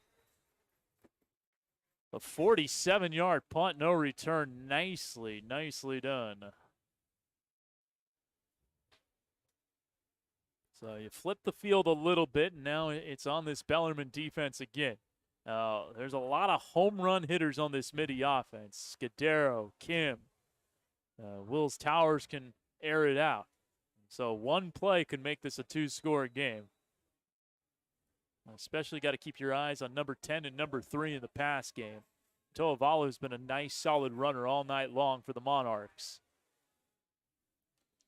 10:45 to go, third quarter. Play action Towers. Pressure in his face, and that's Jacob Tatum with his second sack of the game. Very nicely done there by Tatum. Just got right through. Barely able to sack. Very nice there. Yeah, I mean, you mentioned it, Dom. I mean, almost looked like there was no one blocking him. Then it just bulldozed his way through that offensive line. And his second sack of the game. Coming into this game, Tatum had 3 sacks, which was second on the team. So up to 5 on the year. 2nd and 16 from the 30. You have the Monarchs behind the chains 2 minutes into the third quarter. Man in motion is Scudero. Toavalu on the run, going away from Reels, and he gets tripped up. Billy Ladd, another big play from number 30. Man, Billy Ladd coming up really big here in this game. He had the interception in the first half. A big no-gain tackle there. I think they're going to spot this at the 30 or right around. We'll have a 3rd and very long coming up. Was there a flag thrown? Yes, there was. It looked like. Yeah, it's a hold that is going to be declined. And yeah, 3rd and 16 you'll take. So, yeah, a smart move by Jalal Beachman to decline that penalty. I mean, 2nd and 26 is a long ways, but rather, with them having the home run hitters that they have, rather only let them have one try at this. And so 3rd and 16. A steep hill to climb for the Monarch offense. And Wills Towers flush out of the pocket. He's got nowhere to throw downfield. Piro, Reels, and company bring him down. Noel Diaz also getting in on the stop. And he's brought down right at the line of scrimmage, and the Monarchs have to punt. So, Dom, the Bells defense coming up with a big 3-and-out. Absolutely. They were looking really solid in this half. Not sure entirely what Coach Beachman told them, but they definitely turned it up on this half. Yeah, great series defensively for the Bells. So they combat the 3-and-out that the Mitty defense forced with a 3-and-out of their own. This punt coming from the 30 for O'Lean. Nice high boot. And that will hop out of play at the 35-yard line. So that is a 35-yard punt, no return. The Bells will have it 1st and 10.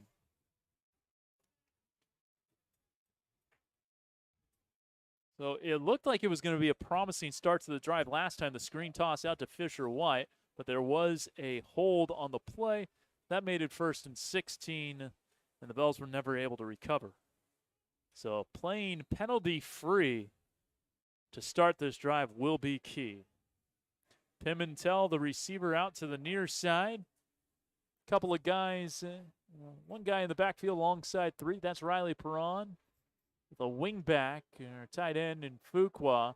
This is going to be Perron bouncing it to the outside, and he gets tackled about a yard shy of the first down by Barbeau, but a big gain for Riley Perron, a gain of 9. Nice solid run play there by Perron. Just hit that open left space. Very good play by the Bells there. So 2nd down and 1. Hanson also in there. He's going to block for Riley, who has a 1st down and then some as he trudges to midfield. A good push by that offensive line. Nick Corbin in on the blocking there. One of those other guys up front doing a nice job. Mitch Brown, Bennett Anderson. Good stuff from everyone up front, and that'll make it 1st and 10 from midfield. Gain of 6. 119 yards for Perron. It's Hanson's time, and there was nobody there to block big number 44 for this Mitty defense. Nobody able to get in front of the Monarchs for a big loss on the tackle there. That's Evan Dexter, the middle linebacker, a senior, part of that lethal linebacking core, and it's going to be a loss of 4 on the play. Oh, yeah, absolutely there. That was a really good read on the Monarchs defense. Just cut him off for that tackle for loss. So 2nd down and 14, 3 throwing. Has his man, that's caught by Sean McGuire, makes a couple of guys miss. And that's a nice gain of about 8 yards. So McGuire, the second Bellarmine receiver to catch a pass from Parker Threaton this way. Longest pass play of the game goes for 8. And that brings up a 3rd down and 6.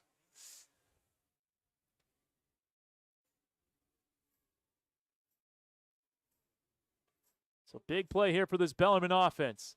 Perron up the middle.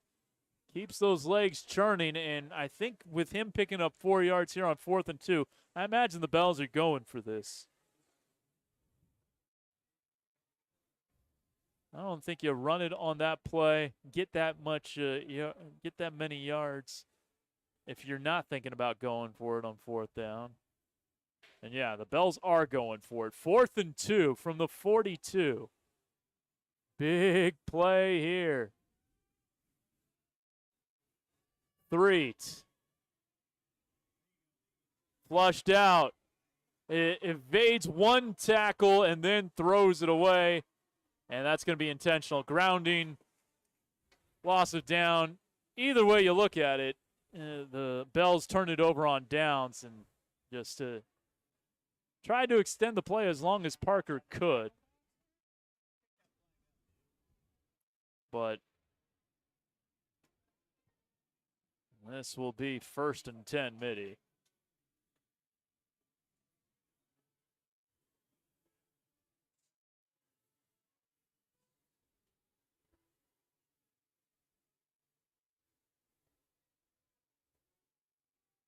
And the Monarchs have good field position.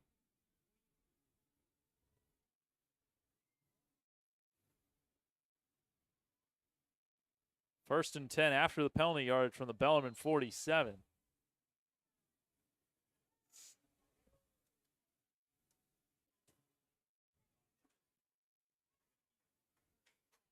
Well, Bell's defense will have to do it again. 6:08 to go, 3rd quarter. Handoff is to Scudero on a wide receiver sweep. He lost the football. It's out. Flag is down.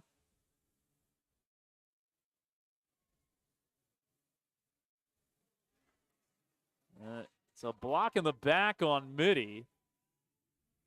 I do believe the Monarchs recovered.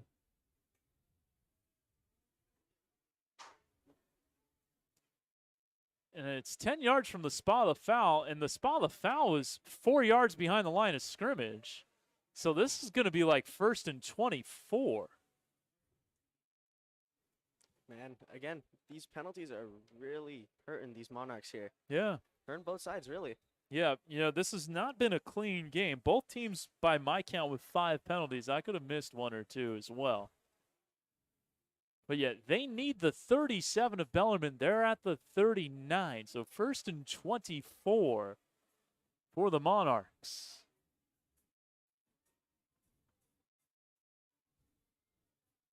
Screen toss out to Scudero. He can make guys miss. That's going to be another block in the back. That's going to go on Ben Kim. This is going to be 1st and 34.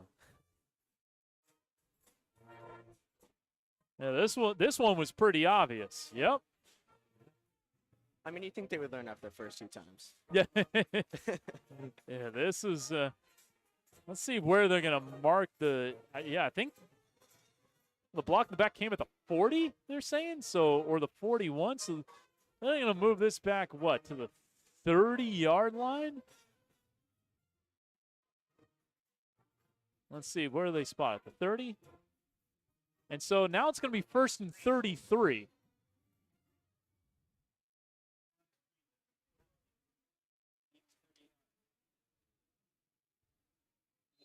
Again, the idea, I think, is a good one. To get Scudero out in space, because it's going to take more than one guy to bring him down. He's so elusive. He might be able to pop a big one. There we go, 1st and 33. It's a direct snap to Toavalu, and he's got nowhere to go. There's big 33, Brandon Brock on the tackle. And that's no gain, maybe a gain of 1. That'll work for the Bells.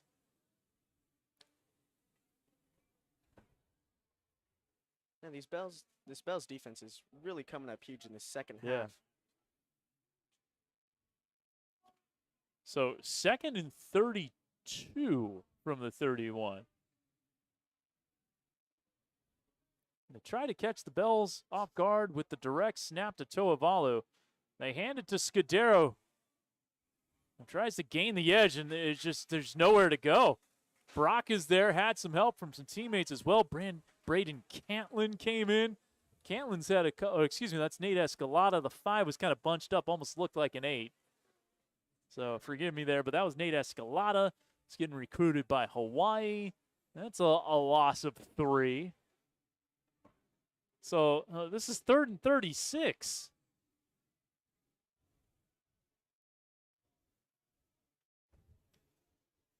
I'm not sure I've seen longer than 3rd and 36. They need the 37, or 3rd and 35, I should say. And that's short-armed. Tatum, ooh, he laid out Wills Towers. There's no flag, not a late hit. But Wills Towers, the Mitty quarterback, is down. And Tatum, he's been enthused all game. He's been playing with a lot of passion. And this is not a good scene with Wills Towers still down. Hopefully Wills is okay. Don't like to see that. We should say that Charlie Butler did kind of take exception with the celebration from Jacob Tatum. I think that was before Jacob realized Wills was down.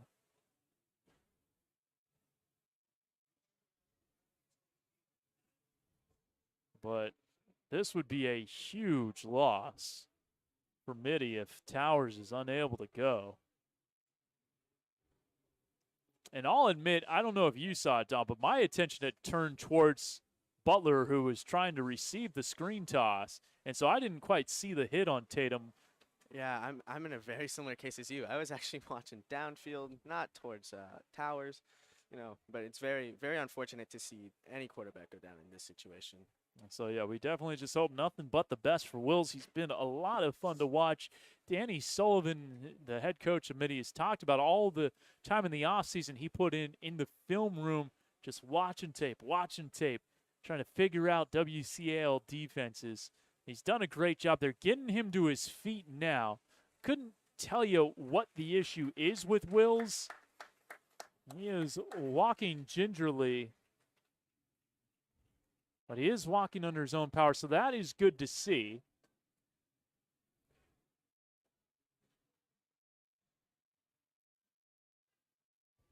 And Tatum is still pumped up.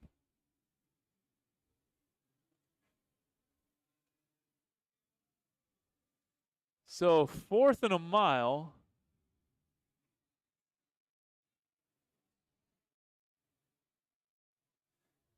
And the Monarchs do boot it away with O'Lane. Well, that was a good leg. And a dangerous return from Nate Escalada, but that probably does save them about 10 to 15 yards of field position, because that was going to, if he let that go, that was going to probably hop inside the 30 eventually before it died down. Since he took and got a couple of yards, got it up to the 43-yard line. It's a daring play, but it turned out to be a good one made by Nate. Right. I think we're gonna see a little bit more of that higher risk, high reward type situation going on later on in this quarter, going into the 4th. Yeah, now you're trailing. You do have to take some sort of risk here. 4:04 to go. Still plenty of time, and it's only a 3-point game, but you do have to be on the front foot, if you will. Screen toss out to McGuire. Good play design. And he's near midfield. They're going to give him the 50, so a gain of 7. Good blocking on the outside, allowing Sean McGuire pick up another nice positive gain, this time on a screen toss. Absolutely there. Great toss by Parker 3. Absolutely hit that mark right on the money this time. Didn't go under. Hit it. Perfect. He's 5 of 11 for 20 yards in the passing game. 2nd down and 3. Screen toss, and that one a little far in front of Fisher White. It's incomplete. That was a forward pass, so it's 3rd and 3. Just zinged it a little too far in front of Fisher there. He wasn't able to keep his feet, and also maybe a little too much mustard on it. But 3rd and 3 here. And with it being 3rd and 3, you kind of have the whole playbook open. You can run it to Riley. Parker can, go out of the pocket and throw downfield. A lot of options here for Jalal Beachman. It's a handoff to Riley Perron. He's got the first down and then some as he bulldozes his way to the 40 for a gain of 10. Absolutely good gain there by Perron. Just hit that gap perfect. Just fed it right through and got about 4 past the first down mark. It appears. Yeah, he got 7 yards more than he needed. And he's averaging about 9.5 yards per carry. 1st and 10 from the 40 of Mitty. We're inside 3.5 minutes. It's a handoff to Jake Hansen this time. And it took more than the first guy to bring him down. It's good, tough running up the gut in between the guards for Jake Hansen. Before McCoy Sniffin got to him. That'll be a gain of 4 for Hansen. 4 carries for 8 yards this week. 4 carries for 10 yards last week. 2nd and 6. Play action. Parker looking over the middle of the field. Nearly intercepted by Barbeau. He had eyes on Fisher White downfield, but Barbeau nearly picked that one off. He read it very well. Yeah, very close there. Almost had it picked off. Did throw it into a man with almost 3 guys surrounded him. That's very close. So 3rd down and 6 with 2:51 to go in the 3rd. It's still 10-7 Monarchs. Let's battle for San Jose supremacy, and there's a flag down pre-snap, and these are usually never good from an offensive perspective. That's a false start. That'll make things tougher. It'll be 3rd and 11. Both teams with 6 accepted penalties by our count. Pretty sure they moved that back 6 yards. Should be at the 41. There we go. Didn't realize there were any 6-yard false start penalties. Thank you, refs. Here we go. 3rd and 11 from the 41. All is well with this spot. Parker 3. Has a man open, and it's dropped. Oh, he had Wilson Pimentel. He would have been close to the first down. Now you're looking at a 4th and 11 from the 41. Your defense has been so stout. This kind of becomes how much do you trust your defense, even if you give them a short field. I don't think Jalal's taking his offense off the field here. And now that offense starting to trudge back towards the sideline. Some discussion going on. Maybe they take a timeout here. It looks like that offense is going to stay out. All right, 4th and 11. Here we go. They're lining up to go for it.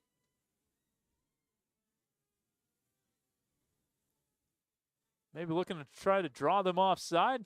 And takes the snap. Parker 3. Throwing deep. Lofton one up. And that is caught by Pimentel. Was he in bounds? Yes, sir. Oh, Wilson with the grab. What a throw by Parker 3. And the Bells have it 1st and goal. Well executed catch there. Although, I will say, you got to give credit to that D-man there. He was very close, pretty much right foot to foot. Wow. 37 yards on the pass. Biggest play of the game. And how about the faith in Pimentel there going to him after dropping that one earlier. Wilson making a great catch. 1st and goal from the 4. It's Hansen up the middle. Keeps those legs a-churning and picks up 1 or 2.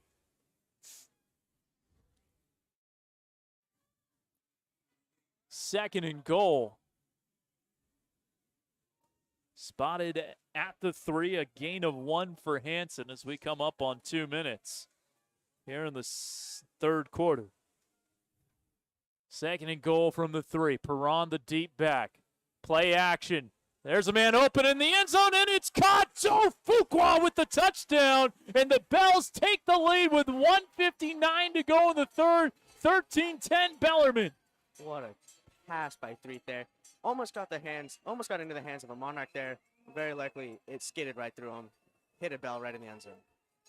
Fuqua, who had missed the last 4 games, or he's missed 4 games this year, I should say, just came back from a recent absence in play. Called the unsung hero of this offense. Comes up with a touchdown catch to put the Bells in front. Here's Tripp on the extra point. That is good, and it is 14-10 Bellarmine.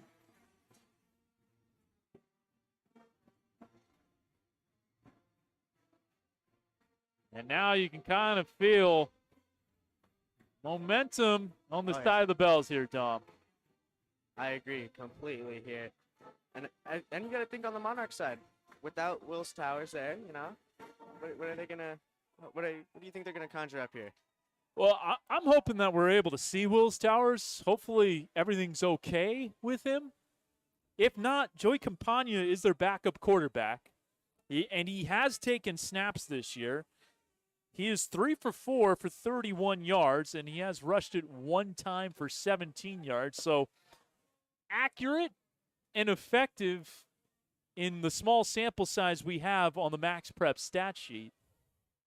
But again, we'll see. It was a slow walk. You bring up a good point, Dom. I mean, if Wills Towers isn't able to go, you would think that would severely hinder the chances of the Monarchs. Campagna has done a nice job when he has had some time.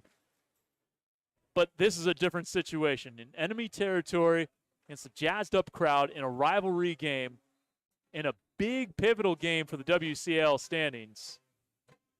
This isn't mop-up duty. Absolutely not here. And you got to think, what else has that fired up inside the Bells defense here? Is it going to get them more aggressive, or are they going to be pretty much the same pace? I'm trying to look at that Mitty sideline. I do not see Wills Towers, but there's a lot of guys over there. This is going to be a touchback, and we pay close attention to that Mitty sideline and who's coming out. If it's number 1, it's Wills Towers. If it's number 14, it's Joey Campagna. And take another look. Number 7, Tai Yoshida, is also a quarterback, and I did see number 7 in that huddle. Yoshida has not taken a snap that we've been able to tell from the stats this year, but it is Tai Yoshida. So Yoshida is the quarterback in for the Monarchs. Scudero in motion. He hands it off. Justice Tolavalu bouncing it to the outside. And this is a jazzed-up Bellarmine defense. It's John Pirro wrestling him down. Also getting help on that play from Brandon Brock. Right on. This is just bringing up what I was bringing up earlier. What is this going to fire up inside the Bells defense, and how is this going to affect the Monarchs offense? Obviously, huge blow not having Towers in, so, you know. Yeah, and, you know, I think, Dom, that this Bellarmine defense could really key in on the run here. Absolutely. There is no passing attempts to Yoshida's name in the stat sheet this year, so honestly, we can't tell you what kind of arm he has. Imagine it's good enough to be a varsity high school quarterback, but 2nd and 11.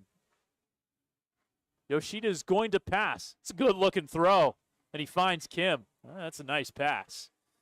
So much for nerves. He looked pretty calm out there on that throw.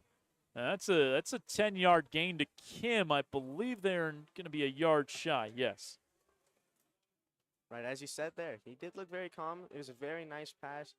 Did not appear to be in any hurry or any scramble. Got it off very clean.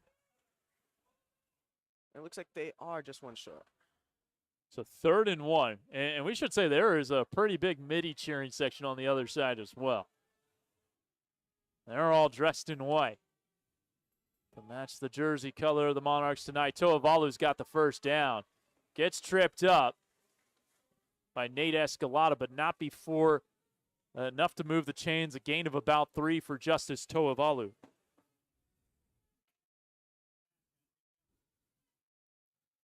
Going tempo are the Monarchs. South of 60 seconds in the third. Scudero keeping this one. Runs into Farias and Brandon Brock. Brandon Brock again in on a TFL. I mean, not much to say there on that play. Just ran into a few bells. And just got tackled for loss. So Scudero has rushed it 4 times. 3 times it's been a negative play. The one positive play, though, went for 33 yards. They've got 4 carries for 19 yards, but not a conventional 19. -6, +33, and a couple of more minus runs. As there's Toavalu, nowhere to go. Wrapped up by John Pirro and Javon Reels, and it's going to be 3rd and, what is it going to be, 18? 19, well, a loss of 2 or 3 on the play. And that'll be the end of the third quarter. And so we head to the fourth. Bellarmine with a 4-point lead thanks to a 3-yard passing touchdown for Parker Threet to Joe Fuqua as we enter the fourth quarter on the Bellarmine Sports YouTube page.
All righty, fourth quarter about to begin. It is 3rd and 19 for the Monarchs. Again, Tai Yoshida and is the backup quarterback with Wills Towers going out in the last series, taking a big hit from Jacob Tatum. Screen toss is bobbled and picked off, intercepted. And that is taken away by Noel Diaz. Noel Diaz with the interception. And the Bells are in business and then some. Forcing the pick on a bobbled screen toss. And Bellarmine's got it at about the Mitty 21-yard line is where they will spot it. Man, you got to think. This is just going to keep firing up that Bells defense. And, I mean, what else can you say? They're just really shutting it down here. Diaz on the interception. His first of the season. And so here's Threet on the handoff to Perron. He goes up the middle. And Perron forages inside the 20-yard line. And if the Bells can score a touchdown here, you have Mitty down their starting quarterback having to get 2 scores. That would be huge. It's going to go for a 4-yard gain there for Riley Perron. By our count, 15 carries, 137 yards for Riley. More than 9 per toe to the rock. And this is an offense still without Colin Lacaraju. No Joey Michaels today. No Philip Miller. But they've been producing as of late. 2nd and 6. It's going to be Riley Perron again. Just put his head down and levels his way to about the 16. Gain of 1. I'll bring up 3rd and 5 as Jake Hansen's going to come in for Riley Perron. Kind of holding that right arm a little gingerly. Yeah, holding that elbow a little bit. Yeah, a little before the half there, I did see Shane. Not Shane. I happened to see Riley Perron there, favoring that right arm just a little bit on the sideline. But you gotta think, you know, could produce something positive out of that. Oh, a screen toss to Fisher. White was set up perfectly. I think Fisher took his eye off the football there. He was thinking about what he was going to do after he got it, and he had to get it first. And so it's 4th and 5, and so the Mitty defense does its job. And now Tripp will try to put the Bells up a full touchdown here. He's hit from 39, a game winner against Reardon in a 3-0 game, provided all the offense in that one. This is going to be from 33. The kick is up. It has the distance, and it splits the uprights. Big kick there for Connor Tripp, who missed from 41 in the first half. He's perfect from 33 there. That would have been good from 43. And the Bells have a 17-10 lead with 10:24 to go in the fourth quarter. So, obviously, you get the ball at the 21 to Mitty. You like a touchdown, but you don't come away empty-handed. Right. I mean, you can't complain at all. You're not getting this. You're not getting the 7 or the 6, possibly the 7. But, you know, walking away with something's better than nothing. Yeah, and now it's going to take a touchdown to tie it up, though. I imagine you're playing with your backup quarterback. You probably, if they score a touchdown, I would not be surprised if they went for 2. Right, absolutely there. But, I mean, like I said earlier, I think the Bills defense is really starting to fire on all cylinders here. Just going to go full effort, try to shut them down completely here. And got to watch out in the return game. Scudero is electric, as is Anaya. They are both back there for the Monarchs. Scudero has averaged close to 20 yards per kick return this year.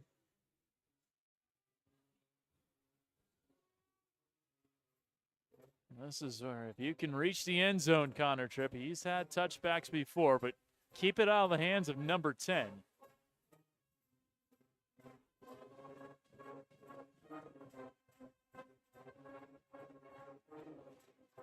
And here's the kick. This is returnable for Scudero from the 10.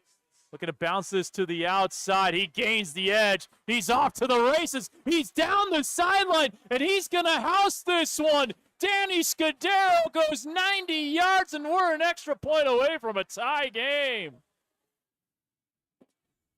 Well then.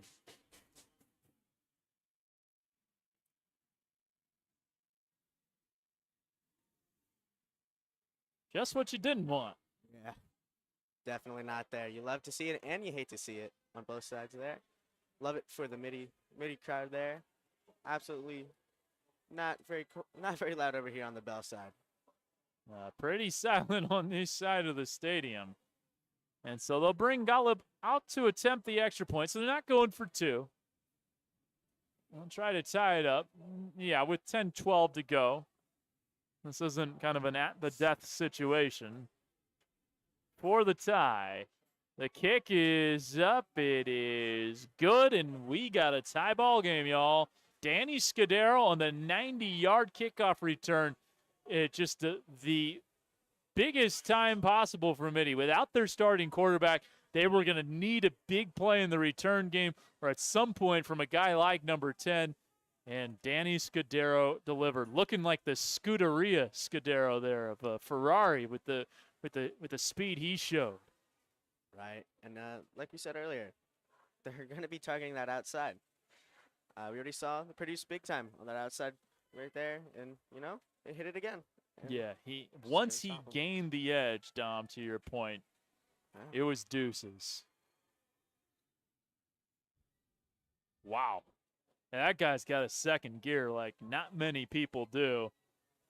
Then we kicked it into overdrive there on that one.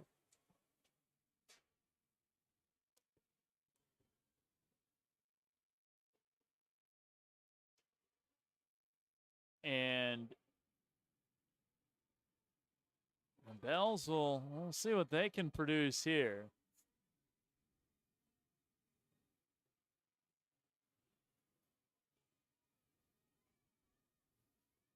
Hansen back deep alongside Escalada.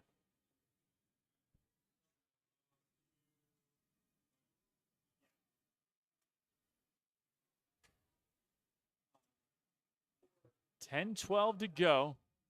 Here's Golub, who's been pretty much automatic touchback. And, well, that will go well through the end zone. 1st and 10 from the 20.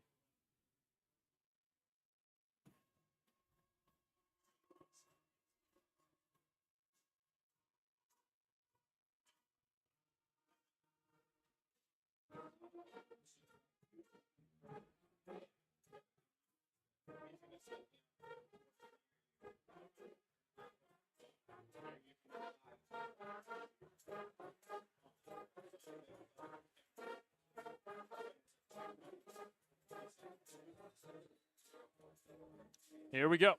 1st and 10 from the 20. Parker 3. Out of the gun. Back to pass. Looking near side. It's intercepted by Anaya, and he's going to return it. 2 plays, 2 touchdowns for Mitty. It's Steven Anaya on the pick 6. The second week in a row with a pick 6 for this Mitty defense. Scudero had one last week against Reardon. And now it's Steven Anaya as lockdown of a corner as you're going to get, according to Danny Sullivan. And he makes a monstrous play there for the Monarchs. Yeah, I mean, not much to say there. Just read it really well. Just got in between the quarterback and the target. Just caught the ball. So 23-17. And here comes the extra point from Rade Golub, and he boots it through. It's 24-17 with 10:06 to go. And so, remember, it was 14-10. The Bells had picked off a screen toss, Noel Diaz. The Bells were set up 1st and 10 from the Mitty 21. They get a field goal out of it, and Mitty doesn't have their starting quarterback available to them. Wills Towers went out of the game in the 3rd quarter. We don't know if he's going to return, but Yoshida came in to take his place in the next series. So you're thinking, up 7 with a backup quarterback in there. The only thing that can't happen is a kickoff return for a touchdown. What happens? Danny Scudero goes 90 yards for a kickoff return for a touchdown. Next play from scrimmage. Boom, pick 6. And this game has flipped on its head. Right, you got to think this is definitely shifting the momentum there on the Monarch side. They're definitely getting fired up over there on that offense and both defense, considering they just had a pick 6 and they had that nice kickoff return to the crib. Need a football, I think. That's what Rade Golub is saying. He's pretty demonstrative about it. A football is important to have for a game of football. There it goes, bumbling out towards Rade Golub. 10:06 to go.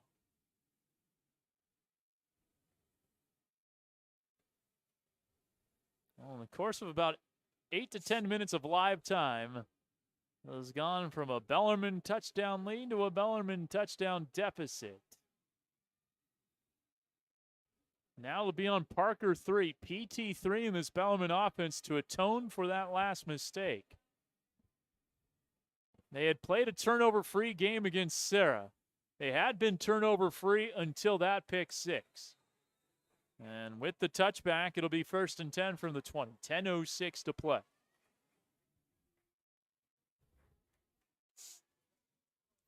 All right, this is kind of what are you made of time, Tom? Absolutely, absolutely.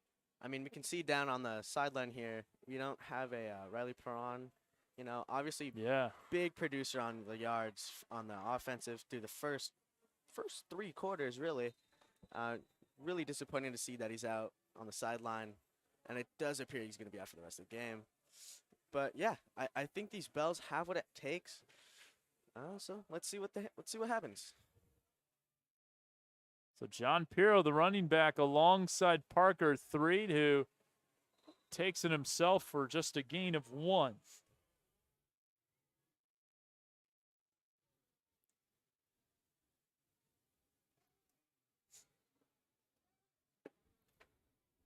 So 2nd down and 9, 9:45 to go. The clock running here at San Jose City College. So Yeah, Riley Perron's got that right arm wrapped up pretty good. Not a good sign for Bellarmine. So Jake Hansen will take his place. John Pirro will be in there. Parker Threet has to tuck it and run. Gets a nice block and nearly gained the edge. Does get tripped up by Sirapoke before he could really get to the outside, but it's still a solid gain. Makes it third and manageable with that gain of 5 yards for Parker Threet.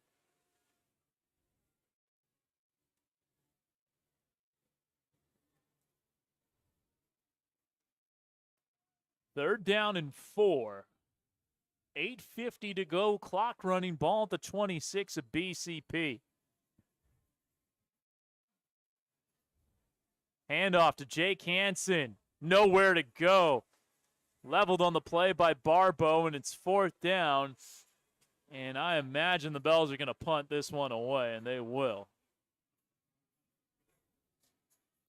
Well, the defense has made so many good plays. Again, the defense is only responsible for giving up 10 points of these 24. So maybe you can get that momentum back with your defense making some big plays. But Mitty's defense picking up a big 3 and out. Absolutely there. And then, as we've seen already, Jacob Tatum producing really well on defense. Let's see what he can get up going now. Connor Tripp with the punt, and it's going to take a very favorable Bellarmine bounce. That'll go all the way to the 29-yard line. It's a 45-yard punt, no return. So they do flip the field a little bit, and they're going to put this at the 29 to 30-yard line, somewhere around there. And so we'll see. Hey, Mitty's defense produced a score. Perhaps the Bellarmine defense could produce a score. Right. We've seen it happen before. It happened last year. Let's hope they can come up big here. We're hoping that they can get some more points on the board, cut that lead. Hopefully. They are down by 7, and you got to think, if they do get a touchdown, are they going for 2? Or are they do you think they're going to pick the safe, go for 1? It'll be interesting to see. That's a heck of a question. Hopefully it comes to that for Bellarmine. But first, it's a handoff. It's Justice Toavalu. He takes the snap. He gets the first down. Toavalu trudging past the 45. And he gets a gain of 18 on the play.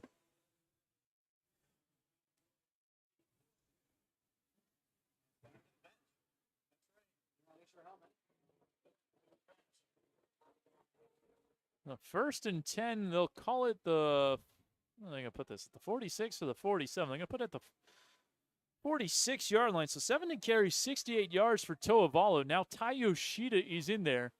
He had the interception. Wasn't really his fault. Did have a good 10-yard pass to Ben Kim. And Wills Towers knocked out of this game late in the 3rd quarter. Hands it off. Kind of a late handoff to Toavalu. Yoshida throws a block. And Toavalu gets 1 or 2 on the play before he runs into Jacob Tatum. Braden Cantlin and Billy Ladd over there. It'll be a gain of 1 yard for Toavalu. Up to 69 yards unofficially on 18 carries. So not quite 4 yards per tote, about 3.8. We go inside 7 minutes. You imagine that the Monarchs are just going to keep this on the ground and keep this in bounds. But Yoshida's going to throw here. Oh, great catch. I say all that, but the receivers are the strength of this offense, according to Danny Sullivan, and we've seen that here today. Kim with a great catch to move the chains. So from the 47 to the 43, a gain of 10. And Yoshida now 2 of 3 for 20 yards. Both of his passes caught by Kim, who's got 5 catches for 60 yards. The leading receiver on the day for the Monarchs. Winner of this game gets to 3-1 and still be kind of in the race for 2nd place. Now, of course, Sarah could lose a game, but Sarah's pretty much faced the 3 toughest opponents they're going to face in St. Francis, Sarah, Mitty, and Bellarmine, as Mitty's going to use a timeout. So don't count on the Padres losing the rest of the way in the regular season. It could happen, just very unlikely. So kind of playing for second place, which would be great. You're second place in WCL. You're going to have a good seed in the CCS playoffs. And right now it's kind of a three-horse race with the South Bay teams and St. Francis, Bellarmine, and Mitty, which makes this game so important. And if you listen to the Hot Take Central halftime report, I believe they said St. Francis had a 14-0 lead on Valley. Not much of a surprise. Unfortunately, Valley Christian just don't have the numbers for football. They lost their best player, of course. Jurian Dickey to Menlo Atherton. They don't have enough numbers to field the JV team, so that's made things really tough up there, over there on the south side. But here we go, out of the timeout. 1st and 10 from the 43. Bellarmine's defense needs to make a play. The handoff. Toavalu wrapped up behind the line by Jacob Tatum. That's a loss of 2.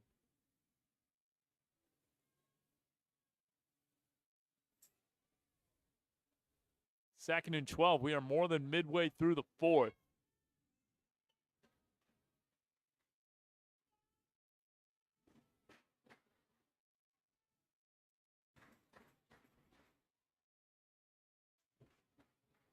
Screen toss out to Scudero. Gets a block.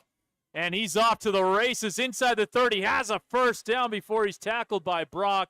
That's going to go for more than 20. And Mitty is in position to take a 2-score lead more than midway through the 4th. Right. Even if they can't march it into the end zone, they can probably depend on their kicker. Get it through the uprights for 3 more. Tack it on. Has quite the leg. Scudero with 2 catches for 35 yards. Yoshida's done a nice job in backup duty for the injured Wills Towers. 5:13 to go. It's 1st and 10 from the Bellarmine 20.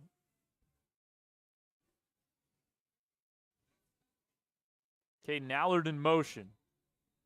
And a pre-snap foul. A false start on the Monarchs. That'll help. So 1st and 15 from the 25. 7th penalty going against Mitty. We got him for 52 yards of penalty damage. Yeah, overall, I would say that the most thing that's been hurting these Monarchs, not including the loss of Wills Towers, obviously, but more importantly, their penalties. Yeah. Definitely marching them back. Good amount of yards. So 4:45 to go, 4th quarter. Mitty 24, Bellarmine 17. It's a Mitty team that didn't win a WCL game last year. Handoff up the middle. Nowhere to go for Connor Elliott. He's going to get 1.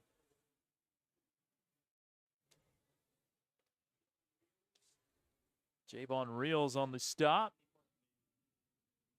2nd and 14 from the 19. Bellarmine doesn't need to use its timeouts quite yet.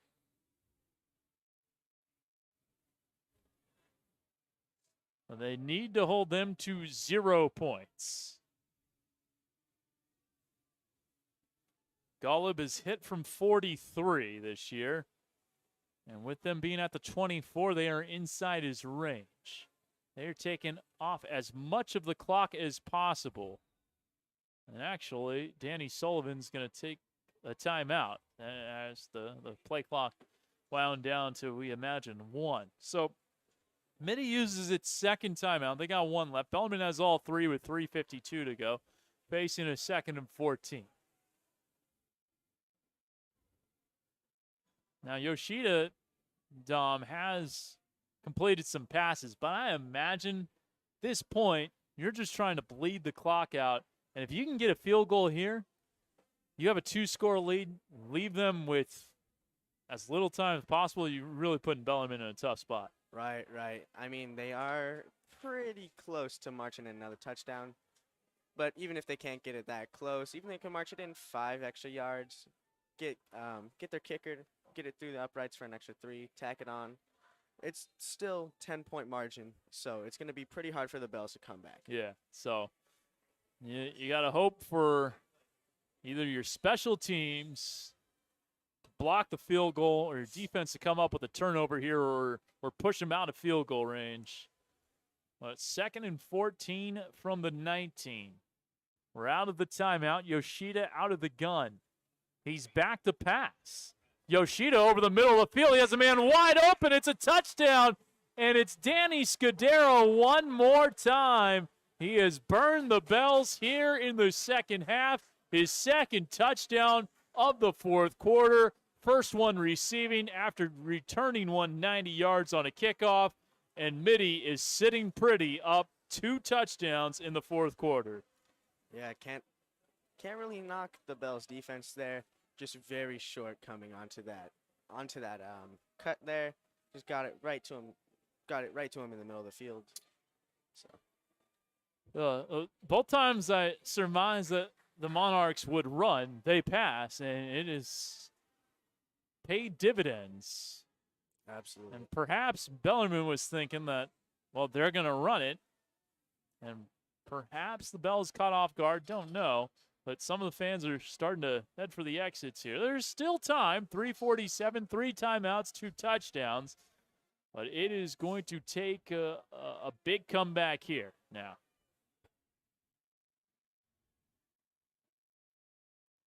So we're just shy of 4 minutes here. What do you think the game plan is going in for the Bells here? You need quick hitters. At this point, you just got to hope something opens up. And makes it tougher when you don't have Colin Lacaraju, when Riley Perron is hurt, when you don't have Philip Miller. It's not going to be easy. And I'd say maybe you can get something in the return game. Parker Threet's actually going back out to return this kick. But there haven't been kicks to return because in high school football, if it reaches the end zone, it's a touchback. You can't return it from outside from the end zone. And so that has been kind of taken off the shelf by Rade Galib.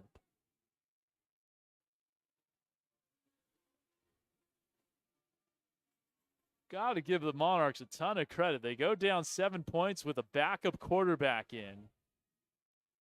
And they get touchdowns in all 3 phases of the game. A kickoff return, a pick 6, and then a passing touchdown from their backup Tai Yoshida, who had been kind of the number 3 quarterback. He hadn't taken a snap. And there's a touchback. Parker Threet catching it in the end zone, and now he'll go to work on offense. Ideally, you score quickly, and you don't have to use a timeout. Ideally, you score on this first play. But maybe an 80-yard touchdown on the first snap is asking a little much. Yeah, I mean, ideally you do. Yeah. But this is not a very idealistic world. Yeah, you can't exactly drop an 80-yard play.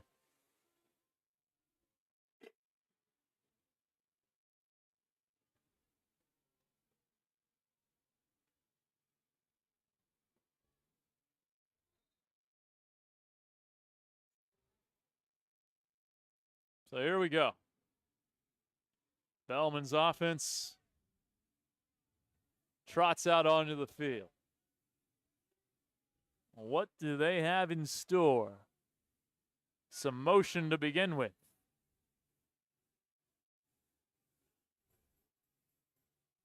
Parker Threet throwing deep, looking for Fuqua, nearly hauled it in. Had it in his fingertips there. Just could not get under that one completely. Threet has nearly hit on a few deep balls. Hit on one to Wilson Pimentel for 27 yards. Couldn't quite get it there, and it's 2nd and 10 with 3:41 to go.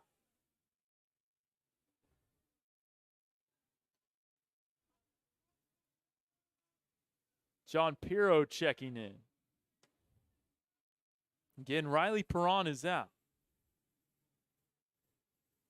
Right arm giving him some trouble. Parker Threet throwing near side. That's a good toss to Pimentel. Wilson has the first down. And I think the Bellarmine coaching staff wanted him to get out of bounds. And there isn't. They will get bailed out with the clock stoppage because unfortunately a Mitty player is down, Diego Aguilar. And yeah, Jalal Beachman's standing next to Wilson. I think the message is next time take that out of bounds. That was a 15-yard gain.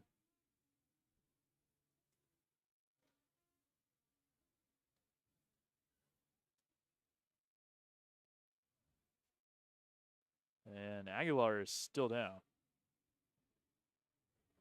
Aguilar, part of this linebacking core that has made such an impact this year. 6'2", 205 pounds senior. Also plays some tight end for the Monarchs.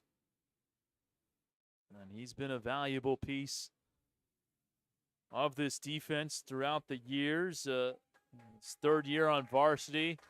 Good to see him get up. 14 tackles last year, fourth on the team with 25 tackles this year. Also has a couple of interceptions this season.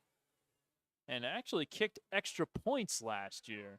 He's 3 for 3 on PATs for the 1-9 Monarchs in 2021. They've come quite the way. They win this game, they secure a winning season 1 year after going 1-9. The first 2 years of the Danny Sullivan era, they went a combined 1-12. But Sullivan turning things around here with the Monarchs. Close to 6-1. 3:34 to go. The ball should be spotted at the 30. I guess there's a penalty after the play. I did not see this, I'll be honest. But it's a 15-yarder. And so they actually spotted the 49 of Mitty. Perhaps a personal foul or something. So 3, faking one way, looking downfield. He'll just get rid of it, throw it out of play. So 2nd and 10 with 3:26 to go. And now with the Bells marching in within the 50, do you think they're still going to just keep on that same game plan of passing to the outside? Or do you think they're going to try to keep running it up the gut? They're going to be passing to the outside. With Riley Perron out, that kind of takes that out of the equation. And you're also down 2 touchdowns. You're trying to stop the clock as much as possible. Parker Threet, he's going to throw this time, and it goes through the hands of a defensive back. There's, I think, a late hit called on Sirapoke as it first went through the hands of number 11, Quincy Springs, the cornerback. And then Pimentel took a late hit, I think is what they're going to call. And, well, this could be back-to-back 15-yard penalties on Mitty, which, yeah, it's a personal foul. And Danny Sullivan's got to be pulling his hair out. Because now the Bells are going to have it at the 34 of Mitty. And that is the 9th penalty against the Monarchs. That's a gift. Definitely. 30 yards to the Bells. Yeah.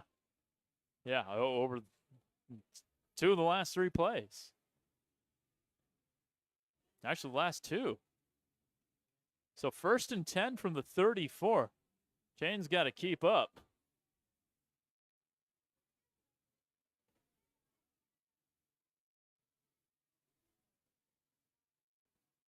Now here we go. 3 out of the pistol.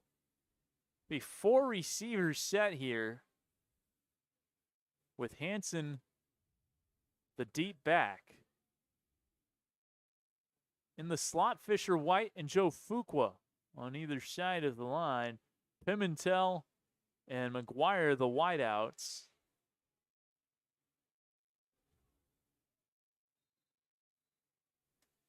Okay. 1st and 10. 3:21 to go. 3. Nowhere to go, and he's going to be sacked. Held up by Drayton Johnson. And that will be a loss of 2, and the Bells got to hurry up and get back to the line. Don't want to use a timeout here.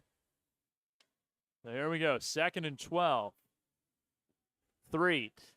Has better protection this time, but 1 hops it short to McGuire, and it's 3rd and 12 with 2:54 to go.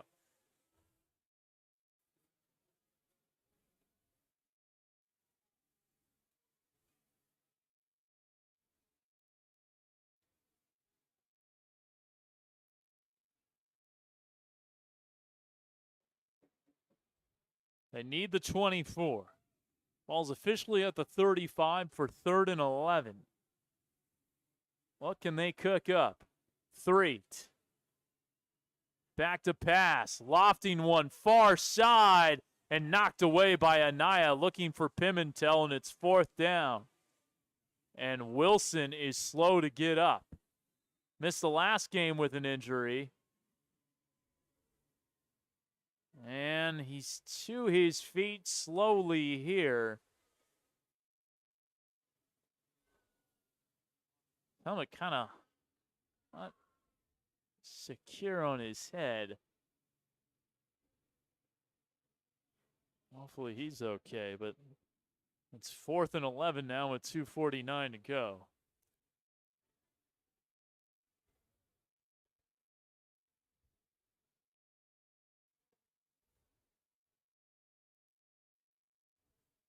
Wilson's coming off the field.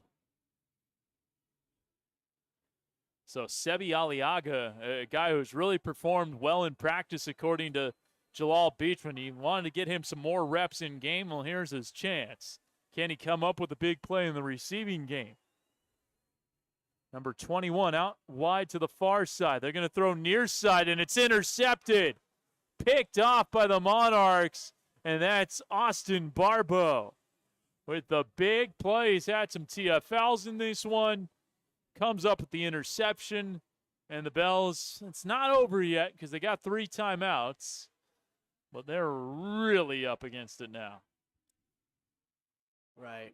So now, I think all Mitty's looking to do here is pretty much milk it as much as they can, but we can't forget Bell's 3 timeouts that they still have left. I think that can be very crucial on Bell's part. As long as they come up with 3 or not just 3, but as many big stops as they can come up with. Well, first things first, 3 and outs, or force a turnover. And you can't play them just for the run either, because they've got him with the pass, even with Yoshida. It's a handoff to Toavalu, trying to stretch this one out, and gets a good gain on 1st down, past the 30.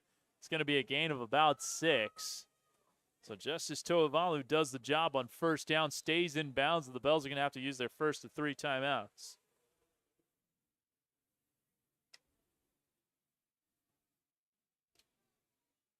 It'll be 2nd and 4 from the 32. 2.5 minutes to play. Bellarmine with 2 timeouts remaining. Basically 1 1st down, and this game's over.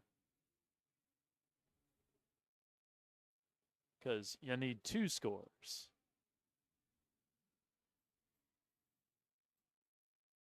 It's still going to be highly improbable.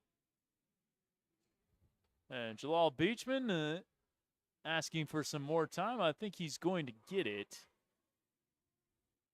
I think they want 2:36 if I heard correctly. Yeah, that's enough for 1 snap, so that'll help. But got to keep them from getting 4 yards on the next 2 snaps. 2nd and 4. Bells with 2 timeouts, Monarchs with 1. Yoshida, and that'll help. Another penalty on Mitty. The false start will be their 10th penalty, and that makes it 2nd and 9. So the door left slightly ajar here for the Bells. You mentioned it, Dom. These penalties not help Mitty. Absolutely not. They have been in really good positions to not only stop Bell's offense, but to create good plays on offense, and it just hurts them in the long run. So 2nd and 9. They keep it on the ground with Toavalu, and he doesn't get much of anything. Justice Toavalu, give him 1. Bring up 3rd and 8. The Bells are going to call timeout with 2:25 to go. Seems like a lot of time to go off the clock.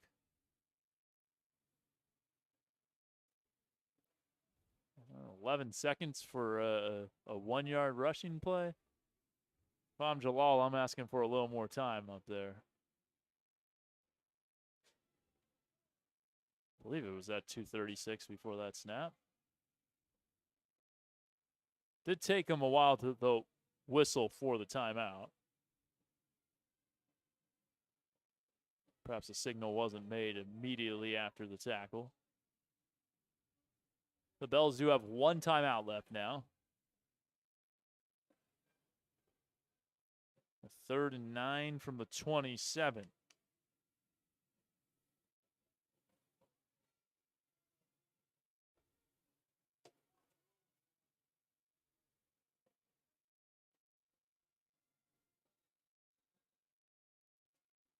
Here we go.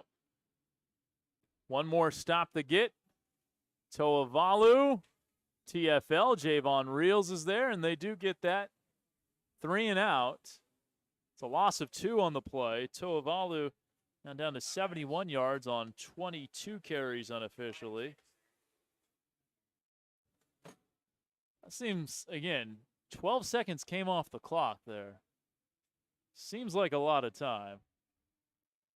Right, definitely blaming a lot of clock there on Mitty. It's going to be tough for these Bells to stop them, but they do have 4th and long, so they're probably more than likely going to be punting. 2:18 is what they're calling for? All right, so get 5 more seconds out there. I think that still might even be doing Bellarmine a disservice because 11 seconds on the run before seemed like a lot. But all right, 2:18 it is. And no timeouts. To get 2 touchdowns in 2:18, that is the task at hand. Nate Escalada, what can you do in the return game? He might have to spring one here. Kick is up. It's a nice high boot from O'Lean. And Escalada will fair catch it as he had Anaya right in his face. The Bells do have good field position with 2:12 to go. They have it north of their own 40. But again, with no timeouts, you're going to have to onside it no matter what.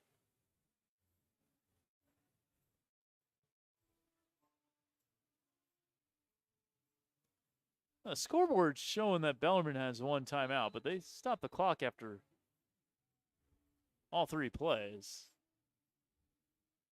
I believe that is 0 timeouts.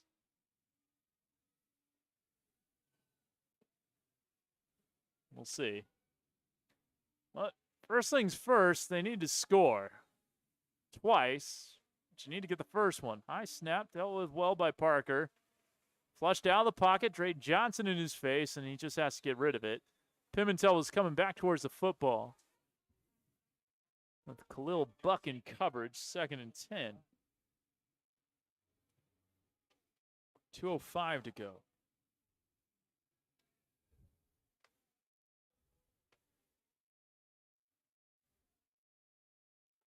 Eight of 21 passing for 3 tonight, 75 yards, couple of picks. Parker 3. Back to pass. Looking deep. Johnson gets a hold of his jersey. And that'll be it on that play. He gets sacked by Drayton Johnson. That's going to be a loss of 4 yards, and they got to go right now. 3rd and 14, no timeouts, 1:40 to go. Parker 3, throwing, has his man, Fisher White.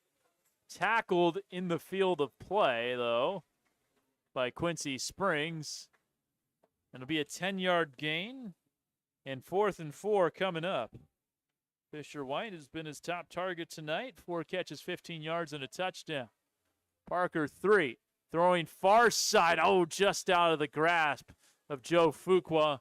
They turn it over on downs with 1:14 to go, and that will be it. And so the Archbishop Mitty Monarchs going to get a huge road win in conference play. Down 7 in the 4th quarter without their starting quarterback, and they get a kickoff return for a touchdown, a pick 6, and a 19-yard passing touchdown on a 3rd down play, I want to say. And they're going to walk out of San Jose City College with a 3-1 WCAL record.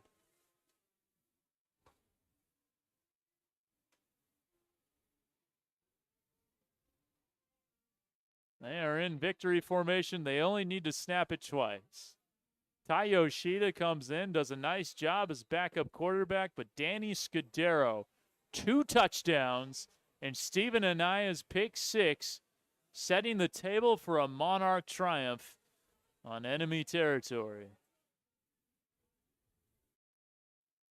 They'll do this one more time, and that'll be it. And so the Bells will drop to 2-2 in WCL play and 3-4 overall.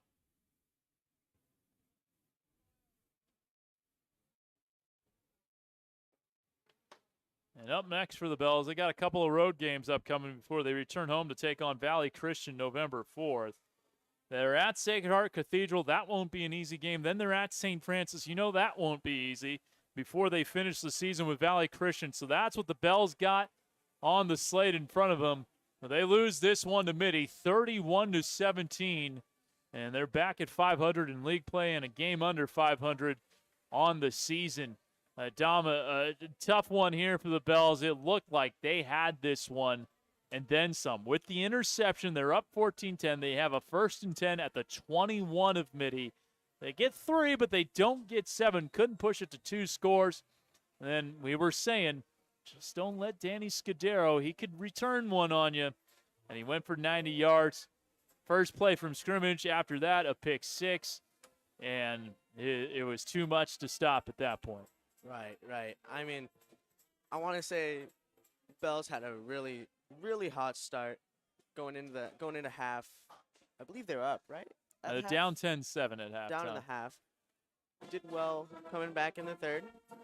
And, they just folded under the pressure, it looks like, in the fourth quarter there, just to close out. Yeah, tough loss here for the Bells. Mitty, meanwhile, how about them? 6-1, and we hope Wills Towers is okay. Obviously want to see him be available going forward. But next up for the Monarchs, they're home against S-Side. Then they're at Valley Christian. They have St. Francis. This is a team that could very well be 8-2, 1 year after going 1-9. I mean, there are no odds on these games in Vegas, but they would be the favorite in the next 2 games against St. Ignatius and Valley Christian, no doubt. And then St. Francis, different story. That would be a good one. That could be for second place, that game in the WCAL. But the Monarchs, they are enthused. They go to their cheering section, and they deserve to be happy after this one. A well-played game, showing a lot of toughness in this one without their starting quarterback. And the Monarchs really turned into the story of the South Bay this year. Already a 5-win improvement from last year's 1-9 season. Did not win a league game, and they're already 3-1 in WCL play this year. 1 win away from wrapping up a winning season. Well, Dom, before we send this one away, any final thoughts for you on tonight's contest? Well, other than Bellarmine, other than just them crumbling under in that fourth quarter, it was really, really tough. It's a real shame to see players go out on injury. Want to mainly target out Wills Towers there. It's a real shame to always go out. But overall, both teams were looking really solid. And like you were saying earlier, Mitty coming off a hot win against Bellarmine, it's going to be tough going into more games playing against Mitty here. Well, he's Dom Ortiz, class of 2024. A big thank you to our student crew. Andrew Enriquez helping out on the broadcast. We got Diego Hara, class of 2023. Yeah, he is a senior. That's right. We have Owen Simon, 24, junior. Jackson Snap, class of 2023, also helping out our faculty supervisor, Brad Lindeman. I'm Kevin Dana, class of 2005, saying so long. Final score, final time, 31-17 Monarchs over the Bells. We'll be back with you on November 4th. Jordan Watkins will be filling in for me for that game, but we'll have the rest of the Bellarmine student crew here with you, and hopefully we'll have the Hot Take Central halftime report. Big thank you to Owen and Noah for taking care of that. Owen Pence, Noah Smith on the Hot Take Central halftime report. Again, the Bells lose by 2 touchdowns. They're 3-4 overall, 2-2 in WCL play. The Monarchs 6-1, 3-1 in league action. Have a good evening, everyone. You've been watching Bellarmine football on the Bellarmine Sports YouTube page.